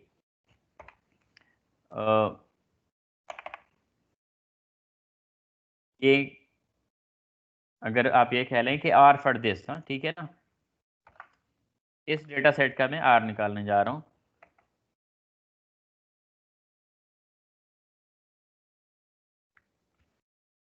तो कैसे निकालूंगा, इसका जो मेरे पास अपर वैल्यू है दैट्स 14 माइनस क्या हो जाएगा जो लोएस्ट वैल्यू है मेरे पास दिस वन, तो इसका मैं R आ गया। इसी तरीके से अगर मैं इस डेटा सेट का R निकालना चाह रहा हूँ, X का R X कर रहा हूँ इसको, तो इसमें मेरे पास अपर वैल्यू क्या है, दैट्स आ गया इसके 73.1, और जो लोएस्ट वैल्यू है वो मेरे पास क्या है 67.4, 67.1, राइट। तो जो मेरे पास लोएस्ट वैल्यू है दैट 67.1। तो इस तरीके से हमने इन वैल्यूज का भी R निकालिए, दैट्स रेंज। उसके बाद हमने क्या किया, वेरिएंस निकाला। वेरिएंस का बड़ा सिंपल फार्मूला है कि आपने क्या करना है, जो भी आपके पास वैल्यू माइनस जो आपके पास एवरेज है, वो जो एरर आए square that value in sum up for the all values. ठीक है, मिसाल के तौर पे हमने, अगर आप यहाँ देखें, हमने क्या किया, ये सबसे पहले हमने x बार निकाला, that's actually your error, sorry not error, average. ठीक है, एवरेज हमने निकाल लिया। अब हम क्या करने जा रहे हैं कि जो भी हमारे पास इन दोनों का डिफरेंस आएगा, एक्चुअल वैल्यू और एवरेज का, उसका डिफरेंस लेंगे और उसको स्क्वायर करेंगे। तो हमने यहाँ पे एग्जैक्टली यही चीज़ की है। अगर आप यहाँ पे देखें तो x minus x bar square. ठीक है, now this x is actually x1, remember, इसको हमने स्क्वायर कर दिया। अगर मैं 5वें वैल्यू पे आ जाऊं इस पे, इसका मतलब क्या है x5 minus x bar square, और अगर मैं इस वैल्यू पे आ जाऊं लोएस्ट लास्ट पे, इसका क्या मतलब है x10 माइनस एक्स स्क्वायर। उसके बाद हमने क्या कर दिया, इसको सम अप कर दिया, जो आप यहाँ पे देख सकते हैं, उसका सम ले लिया, क्योंकि फार्मूला में भी यही है कि आप इसको सम करें, फिर डिवाइड करें किससे, n-1। Now n is number of those values. ठीक है, तो यहाँ पे कितनी वैल्यूज हैं हमारे पास, 10 वैल्यूज हैं। तो हम क्या करेंगे, n-1 का मतलब होगा 10-1 दैट्स 9। तो जो भी हमारे पास वैल्यू आएगी सम की, उसको डिवाइड करेंगे किससे, 9 से। तो हमें क्या मिलेगा, वेरिएंस मिलेगा। जो वेरिएंस आएगा उसका हम क्या लेंगे, स्क्वायर रूट लेंगे to make it standard deviation. ठीक है, अगर आप यहाँ पे देखें तो ये क्या है, स्क्वायर रूट ऑफ जो हमारे पास अपना सैंपल वेरिएशन है। तो हमने क्या किया, यहाँ पे स्क्वायर रूट की कमांड लगाई, ठीक है, और फिर क्या कर दिया, जो हमारे पास वैल्यू थी वेरिएंस की वो पुट कर दी। आप चाहें इस तरीके से करें, अगर आपको ये कमांड मुश्किल लग रही है तो आप एक काम और कर सकते हैं, जो वैल्यू है उसको उठाएं, पावर क्या लिखेंगे 0.5, क्योंकि पावर क्या होती है स्क्वायर रूट की 1/2 होती है। 1/2 का मतलब हाफ, आप चाहें 1/2 भी लिख सकते हैं, ठीक है। तो उस सिचुएशन में भी आपके पास आंसर सेम आना चाहिए। तो you can do it manually as well as by formula command, ठीक है। इसी तरीके से हमने यहाँ पे क्या किया, जो स्टैंडर्ड डिविएशन फॉर सैंपल थी वो हमने यहाँ पे आखिर में कर दी है, ठीक है। तो आप चाहें ये वाला कमांड यूज कर लें स्टैंडर्ड डिविएशन के लिए, चाहें मैन्युअली स्क्वायर रूट ले लें, तो दोनों सिचुएशंस में ये चीज़ हो सकती है। अगर आप इसका डायरेक्ट स्टैंडर्ड डिविएशन लेना चाह रहे हैं तो वेरिएंस के लिए हमें बहुत सारे स्टेप्स लगाने पड़े, जैसे ये वाला स्टेप था, ठीक है, फिर ये स्टेप था। स्टैंडर्ड डिविएशन आप डायरेक्ट इससे मालूम कर लें तो तब भी ठीक है, कोई मसला नहीं है। आप स्टैंडर्ड डिविएशन की कमांड लगाएंगे, जितने भी आपके पास वैल्यूज हैं वो पुट करेंगे, आपको स्टैंडर्ड डिविएशन मिल जाएगी। Isn't that too easy? Sir standard deviation का कमांड क्या था सर? STD। अब सैंपल की जब हम बात कर रहे हैं तो ऐसा आएगा इसमें, ठीक है ना। स्टैंडर्ड डिविएशन बहुत सारी चीज़ों की आ सकती है। अगर आप देखेंगे जितने भी कमांड्स आपको दिख रहे हैं यहाँ तक, ठीक है, तो ये सारे स्टैंडर्ड डिविएशन के हैं, लेकिन standard deviation for different purposes. जब हम सैंपल की बात कर रहे हैं तो that would B with S। Sir deviation और वेरिएशन में क्या डिफरेंस है? देखिए दोनों एरर्स हैं। दोनों क्या हैं? दोनों क्या है? एरर्स हैं। दोनों एरर्स हैं, ठीक है। अब जब हम वेरिएशन की बात करते हैं तो हम नॉर्मल जो हमारे पास फार्मूला है वो उसका अलग है। जब हम स्टैंडर्ड डिविएशन की बात करते हैं तो हम कहते हैं कि square root of the variance will give us standard deviation,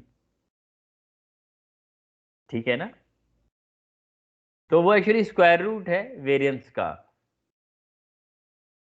वैसे सर जनरली पूछ रहा हूँ कि रिएक्शन में जैसे वेरिएशंस और डेविएशन के मतलब ये तो फार्मूला हो गया ना सर, वैसे मतलब थ्योरी के हिसाब से क्या होगा? अगेन मैं आपको वही कह रहा हूं कि both are types of errors. क्या है दोनों? एरर। Error sir, error. ठीक है, दोनों एरर्स हैं। जब हम स्टैंडर्ड डिविएशन की बात करते हैं तो नॉर्मली आप ये कह लें कि एक डेटा हमारे पास डिफरेंट उसमें आ जाता है एरर के हवाले से, ठीक है। लेकिन अगर आपको डिटेल इसमें जाना है तो फिर आपको पूरा जो इसकी पूरी फंडामेंटल चीज़ें हैं ना वो सारी समझनी पड़ेंगी, मतलब उसकी जो पूरी थ्योरी है वो फिर आपको पूरी देखनी पड़ेगी। मैं यहाँ पे विथ रिस्पेक्ट टू सिर्फ आपको अप्लाइड सिखा रहा हूँ। अगर आप मतलब और डिटेल जानना चाह रहे हैं तो फिर आपको इसकी थ्योरी पढ़नी पड़ेगी, ठीक है ना। Okay sir, thank you sir. अच्छा जी, तो इजी है कैलकुलेट करना या मुश्किल है इसमें? सर ये x माइनस एक्स बार के लिए आपने जो कमांड डाली है सर, हर लाइन में हमें दोबारा से डालनी पड़ेगी? Well you can do it one time, आप चाहें तो बार बार कर दें, ड्रैग कर दें, क्योंकि आपका जो एवरेज है वो तो सेम रहेगा, जो एक्स बार है वो तो चेंज नहीं होनी।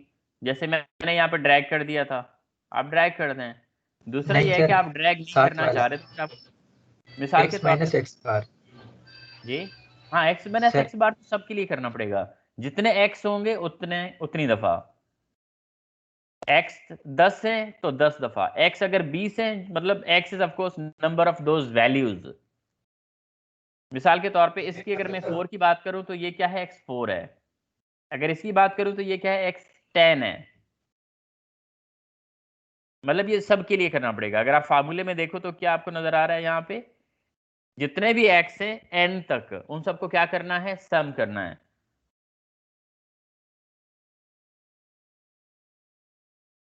ठीक है।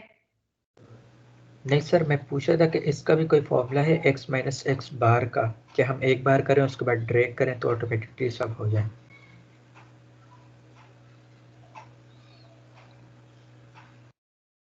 अच्छा, इस तरह पूछ रहे हैं, देखना यस पड़ेगा यार, सर। मैंने वैसे यूज तो नहीं किया आज तक।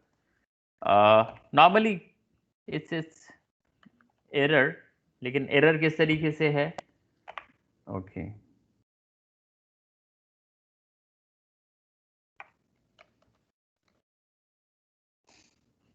हो सकता है ना हो, लेकिन एटलीस्ट मेरे उसमें नहीं आ रहा कोई, ठीक है ना, मेरे उसमें नहीं आ रहा। अगर हो तो अच्छी चलें बात है, ठीक। मुझे भी बताइएगा। हाँ ठीक है, ओके सर। ओके जी, आगे चलते हैं। सर एक और बात सर, वेरिएंस का आपने शॉर्ट फॉर्मूला क्या बताया था? जैसे जो हमारे पास डेविएशन है उसके लिए आपने एसटीडी बताया, तो वेरिएंस के लिए क्या था? आप जब इक्वल दबाएंगे, लेकिन वेरिएंस आ नहीं रहा। चलिए ठीक है ओके, सर। हो सकता है आ भी जाए, रुको रुको जरा। Okay, V A R sample करना है ना हमें। ओके आ गया, ठीक है। तो वेरिएंस का क्या है? वी ए आर है, अगर आप सैंपल के लिए करना चाह रहे हैं तो वी ए आर, ठीक है। फिर वेरिएंस के डिफरेंट टाइप्स हैं, आप V A R sample S पे ही फोकस करेंगे फॉर सैंपल वेरिएंस, ठीक है। तो ये चीज़ कमांड से ऑलरेडी आ गई सर है यहाँ पे, ठीक है।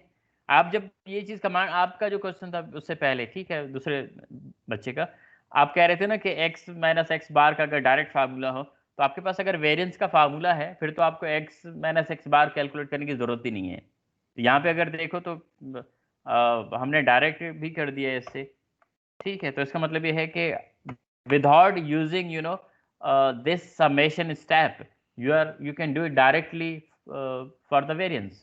Normally एक बात मैं आपको बता दूं, जो इंटरमीडिएट स्टेप्स होते हैं ना, वो आपको एक्सेल में नहीं मिलेंगे। अगर मिलेंगे तो बहुत कम मिलेंगे, आपको ज़्यादातर फाइनल स्टेप्स मिलेंगे। अब ये देखा जाए तो एक इंटरमीडिएट स्टेप है, एक फाइनल स्टेप नहीं है, x minus x bar square, ठीक है। अब फाइनल स्टेप क्या था? वेरिएंस था, उसका है। स्टैंडर्ड डिविएशन था, उसका है। इसी तरीके से कोई परसेंटेज है, उसका है, ठीक है ना। अच्छा जी, उसके बाद आगे आप आ जाएं। ये एक और टेक होम प्रॉब्लम है, वॉल्यूमेट्रिक फ्लो रेट वाला। आपको इसको सॉल्व करना है नेक्स्ट क्लास में, मतलब प्रेजेंट करना है, ठीक है। तो दो आपके होमवर्क प्रॉब्लम्स हो गए। अच्छा जी, उसके बाद आ जाते हैं स्टैटिस्टिकल क्वालिटी कंट्रोल। अब होता यह है कि हमारे जो क्वालिटी कंट्रोल इंजीनियर्स होते हैं, समटाइम्स एज केमिकल इंजीनियर, आप लोग भी अगर आप कहें कि, या केमिकल इंजीनियर्स भी जो है इस तरह की चीज़ें कर रहे होते हैं या क्वालिटी कंट्रोल को देख रहे होते हैं, ठीक है।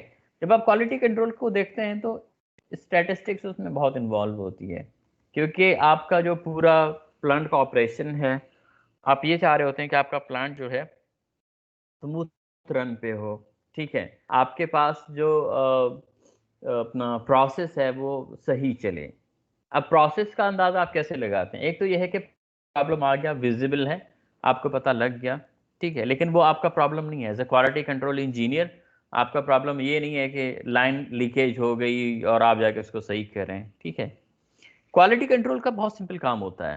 क्वालिटी कंट्रोल का जो काम है वो प्रोडक्ट मॉनिटरिंग है, प्रोडक्ट की क्वालिटी को देखना है, उसके स्टैंडर्ड्स को देखना है। मिसाल के तौर पे अगर मैं बात करूं, अगर कोई एक ऐसी कंपनी है जो कि कोई जूस बना रही है, ठीक है, जैसे फ्रूट, अपना फूड कंपनीज है हमारे पास। अब उसमें डिफरेंट पैरामीटर्स हैं, टेस्टिंग पैरामीटर्स हैं उस जूस के लिए स्पेसिफिकली। अगर मैं कहूँ कि ऑरेंज और एप्पल कोई भी, अब वो सारे टेस्ट अगर पास करता है, ओके दैट्स गुड। ऐसी बात है कि पूरा चेक लिस्ट होता है आपके पास, आप उसको ओके करते जाते हैं, उसका टेस्ट, उसका कलर, ठीक है, उसकी जो दूसरी इंग्रेडिएंट वैल्यूज़ हैं, ठीक है, उसमें विटामिन, सारी चीज़ें हो गई। लेकिन आपको कहीं अगर कोई मसला नज़र आ रहा है, तो आप कहेंगे कि ये जो प्रोडक्ट है या इसकी पैकिंग ठीक नहीं है, ठीक है, तो इसमें कोई फॉल्ट है, पैकिंग हो या फिर उसके इंग्रेडिएंट में हो। अगर उसके इंग्रेडिएंट में है कलर सही नहीं आ रहा, आप कहेंगे कि चलें ठीक है, एक का अचानक ख़राब आ गया, दो का, लेकिन आप कोई ना कोई लिमिट रखेंगे। मिसाल के तौर पे हो सकता है आप 3% रखें। 100 पे अगर 3 ख़राब निकले डब्बे, कोई बात नहीं, मसला नहीं। 100 पे 5 निकले, हो सकता है आप बोलें कि चलें जाने दें, कोई मसला नहीं है। लेकिन अगर 100 के ऊपर 30 डब्बे ख़राब निकले, फिर आप कहेंगे कि इसके लिए तो ज़ाहिर सी बात है कि रिमीडियल एक्शन चाहिए, क्योंकि 30% आपका लॉस हो रहा है।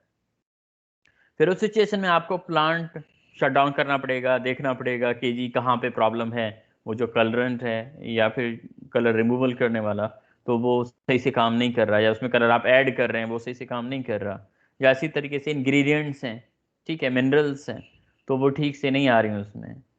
तो फिर आप चाहते हैं कि वो जो प्रोसेस है दोबारा से सही हो। लेकिन आपका जो मेजर काम है वो आइडेंटिफाई करके बताना कि भाई ये मसला है, इसको सही करो as a quality control engineer. तो यहाँ पे कुछ सिमिलर प्रॉब्लम्स हैं जो आपको हेल्प कर सकती हैं कि आप स्टैटिस्टिकल एनालिसिस कैसे करेंगे कि आप क्वालिटी कंट्रोल को मैनेज कर सकें। हमें कहा जा रहा है कि 500 batches of a pigment are produced each week. 500 batches produce हो रही हैं पिगमेंट की। आई होप कि आप पिगमेंट अंडरस्टैंड करते हैं, that's colour. In plants quality assurance program, each batch is subjected to a precise color analysis test. चलें जी, ठीक है। If a batch does not pass the test, it is rejected and sent back for reformulation. ठीक है, तो जो plant का practice है या फिर उसकी जो क्वालिटी अश्योरेंस प्रोग्राम है वो आपको क्लियर हो गया कि जी हर पिगमेंट को टेस्ट का जो कलर है वो पास करना पड़ेगा। अगर वो नहीं करता तो उसकी रिफॉर्मुलेशन होना चाहिए और उसको रिजेक्ट कर देते हैं वो। ठीक है, थोड़ी देर पहले मैंने आपको पैकिंग का एग्जांपल दिया, there can be several examples such. हमें कहा जा रहा है कि हर हफ्ते कितने बैचेस बनती हैं? 500 बैचेस बनती हैं। ओके, आगे चल के आते हैं प्रॉब्लम पे। Let y be the number of bad batches produce per week and suppose that QA test results for 12-week base period as follows. हमें कह रहे हैं कि भाई लेट्स से कि y जो है नंबर ऑफ बैड बैचेस हैं या वो बैचेस जो कि खराब हो रही हैं पर वीक, ठीक है। और इसी तरीके से 12 वीक्स तक ये एक्सपेरिमेंट चलता रहता है। तो हमारे पास नंबर ऑफ वीक्स का डेटा है ऊपर आप देखें तो, और नीचे देखें तो नंबर ऑफ बैड या रिजेक्टेड बैचेस का फिगर है। अच्छा जी, company policy is to regard the process operation as normal as long as of bad batches produced in week is no more than 3 standard deviations above the mean value of base period, as long as y is equal to or less than average, जो भी हमारे पास उसका है अपना जो भी value हो plus 3 standard deviations हैं उसके बराबर। If y exceeds this value, the process is shut down for the remedial maintenance as long as and costly procedure, a long and costly procedure. Such large deviations from the mean occur as a part of normal scatter of the process, but so infrequently that if it happens, the existence of an abnormal problem in the process is considered more likely explanation. अच्छा जी, अब उसके बाद हमें condition दी जा रही है। Number 1, how many batches in a week would it take to shut down the process, कि कितनी बैड बैचेस चाहिए एक हफ्ते में कि जो है प्लांट शट डाउन किया जाए। दूसरा, what would be the limiting value of y if 2 standard deviations instead of 3 were used as the cutoff criterion? What would be the advantage and disadvantage using this stricter criterion. दूसरे part में हमसे कहा जा रहा है कि अगर suppose करें कि जो y की वैल्यू है वो बजाय इसके कि 3 स्टैंडर्ड डिविएशन पे हो, अगर 2 स्टैंडर्ड डिविएशन पे रखा जाए कट ऑफ क्राइटेरिया, और फिर आप ये बताएं कि ये जो स्ट्रिक्टर आपके पास या स्ट्रिक्ट जो पॉलिसी है उससे क्या फायदा और नुकसान होगा। तो 2 पार्ट हैं इस प्रॉब्लम के। पहला पार्ट हमें ये कह रहा है कि भाई आप y कैलकुलेट करें, y is actually bad batches जो बनेंगी पर वीक, ठीक है, और y की वैल्यू किसके बराबर या लेस होनी चाहिए, y bar plus 3 standard deviations और 3 SY। तो सबसे पहला जो हमें काम करना चाहिए वो जो ये वैल्यूज हैं वो कलेक्ट करनी लेनी चाहिए हमें। तो मैं वीक्स की वैल्यूज लेके जा रहा हूं यहाँ पे। अच्छा जी, ये हो गया। उसके बाद y की वैल्यूज मैं यहाँ से लूंगा, y की वैल्यूज भी मैंने ले ली है। अब जो ऊपर वाली वैल्यूज है टेक्स्ट फॉर्म में है, तो सबसे पहले मुझे क्या करना पड़ेगा, इन वैल्यूज को कॉलम के फॉर्म में लाना पड़ेगा। तो ये मैंने कर दिया। उसके बाद ये वाली वैल्यूज हैं, इनको भी यही चीज़ मुझे करनी पड़ेगी कि they need to be in rows in columns. अच्छा जी, तो मेरे पास जो है वीक्स आ गए और प्लस मेरे पास वाई आ गया। सबसे पहले मुझे वाई बार कैलकुलेट करना है। वाई बार की जगह मैं वाई बार ही लिख रहा हूँ, या बल्कि इसको आप ये कहें कि सबसे पहले मुझे इनको कन्वर्ट कर लेना चाहिए या ट्रांसपोज कर लेना चाहिए। तो मैं इनको ट्रांसपोज कर रहा हूँ so that they should look like columns instead of rows। इसको मैं थोड़ा सा हाईलाइट कर देता हूँ just for the purpose of identification. हो सकता है मैं इसको ब्लू कर दूं, कोई इशू नहीं है। अच्छा जी, तो मुझे क्या करना है, वाई बार कैलकुलेट करना है। वाई बार का बड़ा सिंपल फार्मूला है, दैट्स एक्चुअली योर एवरेज मेरे पास कमांड है यहाँ पे, और ये जी एवरेज आ गया हमारे पास इन वैल्यूज का। ओके, तो मेरे पास जो वाई बार आ रही है दैट्स 19.91, राइट। उसके बाद हमें क्या करना है, स्टैंडर्ड डिविएशन कैलकुलेट करना है। स्टैंडर्ड डिविएशन के लिए मैं क्या करता हूँ, SY है मेरे ख्याल में, standard deviation for the y, और मैं क्या करूँगा, कमांड लगाऊंगा। अब यहाँ पे मैं जो मल्टीपल स्टेप्स थे उनको नहीं कर रहा, मैं डायरेक्ट स्टैंडर्ड डिविएशन पे जा रहा हूँ, ठीक है।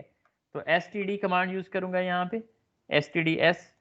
तो ये जितने भी वैल्यूज हैं उन सब की मेरे पास स्टैंडर्ड डिविएशन आ गई है, और स्टैंडर्ड डिविएशन मेरे पास क्या है, दैट्स 2.8। लेकिन हमें क्या कहा गया था कि your y should be equal to, y is equal to y bar plus 3SDY, right. तो ये चीज है हमारे पास। तो इसको अगर मैं कैलकुलेट कर रहा हूं तो मेरे पास आंसर क्या आना चाहिए, y मेरे पास यहाँ पे है प्लस 3 मल्टीप्लाई करना पड़ेगा मुझे किसके साथ, SDY के साथ। तो मेरे पास वैल्यू क्या आ रही है जी, मेरे पास ये वाली वैल्यू आ रही है, दैट्स 28.34, ठीक है।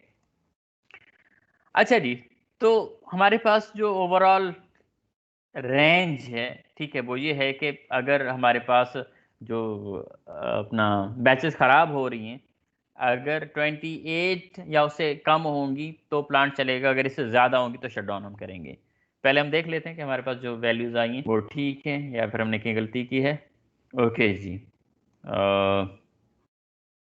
y 28.3, ओके जी 28.3, दैट्स सेम वैल्यू, ठीक है। तो पहला पार्ट हमने सॉल्व कर लिया कि हमें कम से कम कितनी बैड बैचेस चाहिए 28 बैचेस चाहिए, अगर हम देखना चाह रहे हैं कि हमारे पास हम प्लांट को कैरी कंटिन्यू कर सकते हैं या शट डाउन करना है, ठीक है। पहला ये पार्ट था। दूसरा हमारे पास पार्ट क्या था कि अगर हम स्टैंडर्ड डिविएशन को क्या करते हैं, इसको मैं यहाँ पे 1 कर देता हूँ पार्ट, और यहाँ पे इसको मैं आगे 2 कर देता हूँ।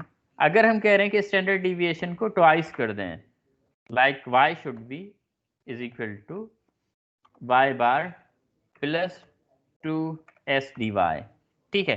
तो दूसरा कंडीशन हमारे पास ये है। अब अगर इस कंडीशन पे हम चले जाते हैं तो फिर क्या हो सकता है, तो हमारे पास y बार पहले से कैलकुलेटेड है, एज इट इज हमने रखा। फिर उसके बाद हमने क्या करना है 2, और उसके बाद मल्टीप्लिकेशन का साइन दे दिया हमने, और फिर क्या कर दिया, SDY की वैल्यू कर दी। तो स्ट्रिक्टर कंडीशन में हमारे पास जो वैल्यू आनी चाहिए या आई है वो है 25.5 बैचेस, ठीक है। ये दोनों जो हमारे पास प्रॉब्लम थे हमने दोनों उसको सॉल्व कर लिया है मैथमेटिकली, ठीक है। अगर आप यहाँ पे इसको देखें वो भी यही चीज़ है। अब डिसएडवांटेज की बात करें तो डिसएडवांटेज अब इसको आप राउंड ऑफ करें तो you can always take it 26, ठीक है। तो उन्होंने राउंड ऑफ करके 26 कर दिया, लेकिन इसका जो एग्जैक्ट आंसर है वो 25.5 समथिंग है, ठीक है। अच्छा जी, अब ज़ाहिर आधी बैच तो हो नहीं सकती, you can take it as a full batch. अब अगर इसको हम लॉजिकली देखें, क्योंकि shut down is a big process, जब आप प्लांट में जाएंगे देखेंगे it takes lot of time. Sometimes तो शट डाउन जो है 6 हफ्तों तक चला जाता है, 8 हफ्तों तक चला जाता है। अगर प्लांट छोटा है तो हो सकता है कि 3 हफ्ते, 4 हफ्ते, 2 हफ्ते तो कहीं नहीं गए। 2 हफ्ते प्लांट बंद करना is a big deal for any industry, ठीक है ना। 2 हफ्ते तक अगर आपकी प्रोडक्शन नहीं आ रही तो दिस इज सिग्निफिकेंट लॉसेस। और फिर शटडाउन में क्या किया जाता है कि जितने भी पुराने पार्ट्स होते हैं और जो प्रोसेस के, ठीक है, of course not the big equipment, small चीज़ें जैसे बेरिंग्स हैं, पंप्स हैं, वैल्व्स हैं, ठीक है, वो सारी चीज़ें चेंज की जाती हैं ताकि आपके प्लांट में कोई लीकेजेस ना हो, कोई फ्लो का मसला ना आए, प्रेशर की वो खराबी ना आए, ठीक है। इसी तरह के सेंसर्स आपके हो गए। तो वो सारी चीज़ें जो कि आप कह सकते हैं कि विथ टाइम वियर टियर का शिकार हो गई हैं, या फिर आपको अंदेशा हो एज अ प्लांट इंजीनियर कि भाई अगर इस इक्विपमेंट को, इस पार्ट को 1 साल और चलने दिया ना तो ये बीच में ही मसला करेगा। तो जो पूरा साल है आप ये चाहते हैं, शटडाउन का पर्पज ये होता है कि आपके प्लांट की मेंटेनेंस हो जाए, आपका प्लांट स्मूथली कम से कम 1 साल तक चले। अगर आपका रूटीन शटडाउन 1 साल है तो ठीक है, तो अगले शटडाउन तक आपके प्लांट में ये छोटी छोटी चीज़ों में कोई खराबी नहीं आना चाहिए। अब 2 डिसएडवांटेजेस हो सकती हैं, एक एडवांटेज है, दूसरा डिसएडवांटेजेस है। दूसरा डिसएडवांटेज है, पहला तो ये कि अगर वाकई कोई प्रॉब्लम था फिर तो ये बहुत अच्छा हुआ कि जल्दी आपने रेक्टिफाई कर लिया और आप बड़े नुकसान से बच गए। दूसरा ये कि अगर कोई प्रॉब्लम नहीं था, कोई ऑपरेशनल प्रॉब्लम था जिसकी वजह से ये गलतियां हो रही थी और ये मसला आ रहा था, फिर तो आपने खामखा प्लांट अपना बंद कर दिया। तो इसके प्रोज भी हैं, कॉन्स भी हैं। तो ये है कि but when you have experience, when you are at plant, then you can decide better के एग्जैक्टली आपके लिए क्या बेहतर है, क्या बेहतर नहीं है। हाँ जी, तो ये प्रॉब्लम जो हमने सॉल्व किया आसान है, समझ में आ गया।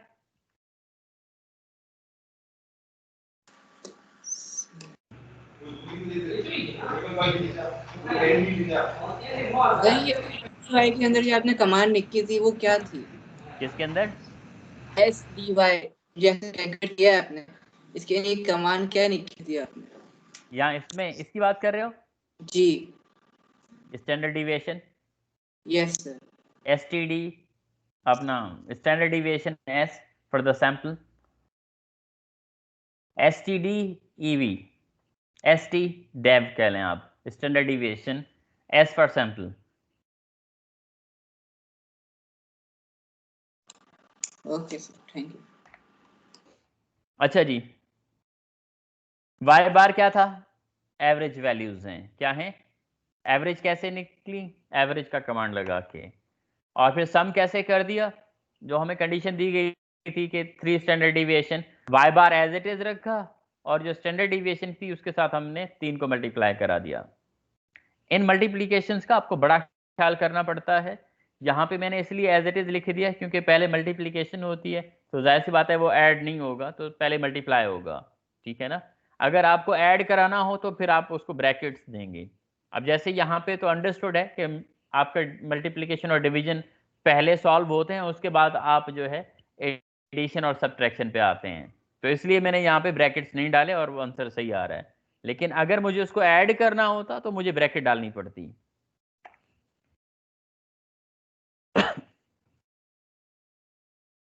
हाँ जी, क्लियर है सर ये जब आपने कॉपी की थी वो वैल्यूज वगैरह, सर वो सर रोज और कॉलम में किस तरह आते हैं सर, वो एक बार बता दें। बड़ा आसान है, ठीक है। आपके पास मिसाल के तौर पे ये वैल्यूज हैं, ये वैल्यूज जैसे टेक्स्ट फॉर्म में आ रही हैं आपके पास। मिसाल के तौर पे ये यहाँ पे आपने पेस्ट कर दिया, अब ये देखें एक ही सेल में आ रही हैं। तो सबसे पहला काम क्या है, इसको प्रॉपरली रोज में कन्वर्ट करना। आप इस सेल पे क्लिक करके रखें और फिर आप डेटा पे चले जाएं। डेटा में ये यहाँ पे आप देख रहे हैं टेक्स्ट टू कॉलम्स, क्या लिखा आ रहा है? Text two column. ओके, आप साथ प्रैक्टिस कर रहे हैं या मैं सिर्फ बताऊं इज ओके? कर रहे हैं सर साथ आप। ओके, इसको क्लिक करें, आपको ऑप्शन दे रहा है कि जी इस तरीके से आ रहा है। कह रहे हैं ठीक है, हाँ जी ठीक है, बिल्कुल सही है। ओके, इसको मैंने ओके कर दिया, तो आप देखें कि ये जितना भी टेक्स्ट एक कॉलम में था वो सारा का सारा किस में कन्वर्ट हो गया, रो में। अब जब ये रो में कन्वर्ट हो गया तो आप इसको कॉपी करें, कंट्रोल सी कर दिया मैंने। कंट्रोल सी करने के बाद यहाँ पे राइट क्लिक किया मैंने, यहाँ पे पेस्ट के ऑप्शन दे रहा है, और यहाँ पे आखिर में स्पेशल है, पेस्ट स्पेशल। उसको जब आप क्लिक करेंगे नीचे आएगा ऑप्शन आपके पास ट्रांसपोज। आप ट्रांसपोज पे जब क्लिक करेंगे तो आपकी जो रो थी वो कॉलम में कन्वर्ट हो गई है ट्रांसपोज होके।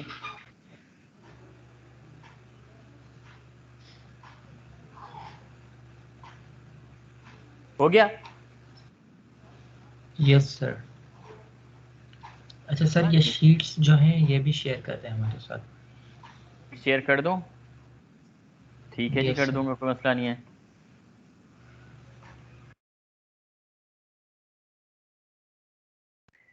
हाँ जी, एनी क्वेश्चंस? कोई सवाल हैं? No sir. थक गए इसलिए नो कह रहे हैं? जी सर, बहुत थक गए। ओके, चलें जी, मैं क्या कर सकता हूँ, मेरी बेस्ट विशेस आपके साथ हैं और मैं चाहता हूँ कि आप लोग सीखें और चीते बने। अभी तो हम एक्सेल पे चीज़ें कर रहे हैं, very soon will be moving on MATLAB, ठीक है? तो गेट योर सेल्फ रेडी, वरना बहुत मुश्किल सफ़र है और बड़ा क्रिटिकल भी है। मैं आपके लिए दुआ कर सकता हूँ और आपकी हेल्प कर सकता हूँ। अगर आप अपनी हेल्प करेंगे तो निकल जाएंगे, अपनी हेल्प नहीं करेंगे तो you understand better I guess के माशाल्लाह से अब आप लोग बड़े हैं, बच्चे तो रहे नहीं हैं। अगली क्लास में, अच्छा होमवर्क मैंने नहीं दिया, सॉरी होमवर्क नहीं दिया। ओके, तो 2 प्रॉब्लम पहले वाले, उसके बाद उसके बाद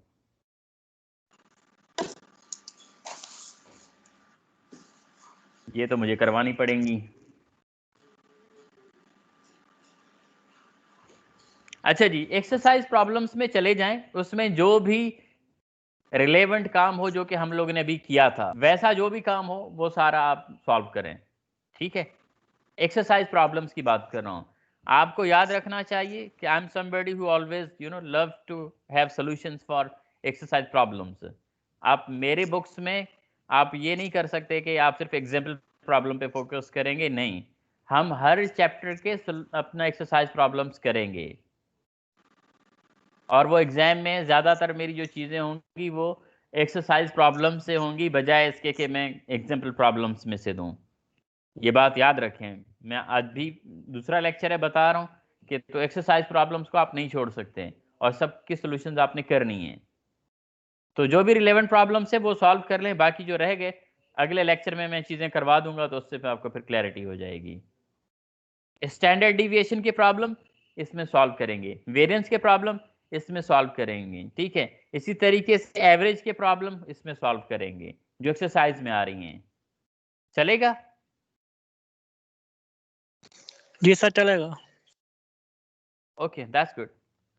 चलें जी, फिर इंशाल्लाह अगले हफ्ते मिलते हैं और आपकी डेफिनेटली जो है प्रेजेंटेशन आई होप, मैं एक्सपेक्ट कर रहा हूँ कि आप ये प्रॉब्लम सॉल्व करेंगे।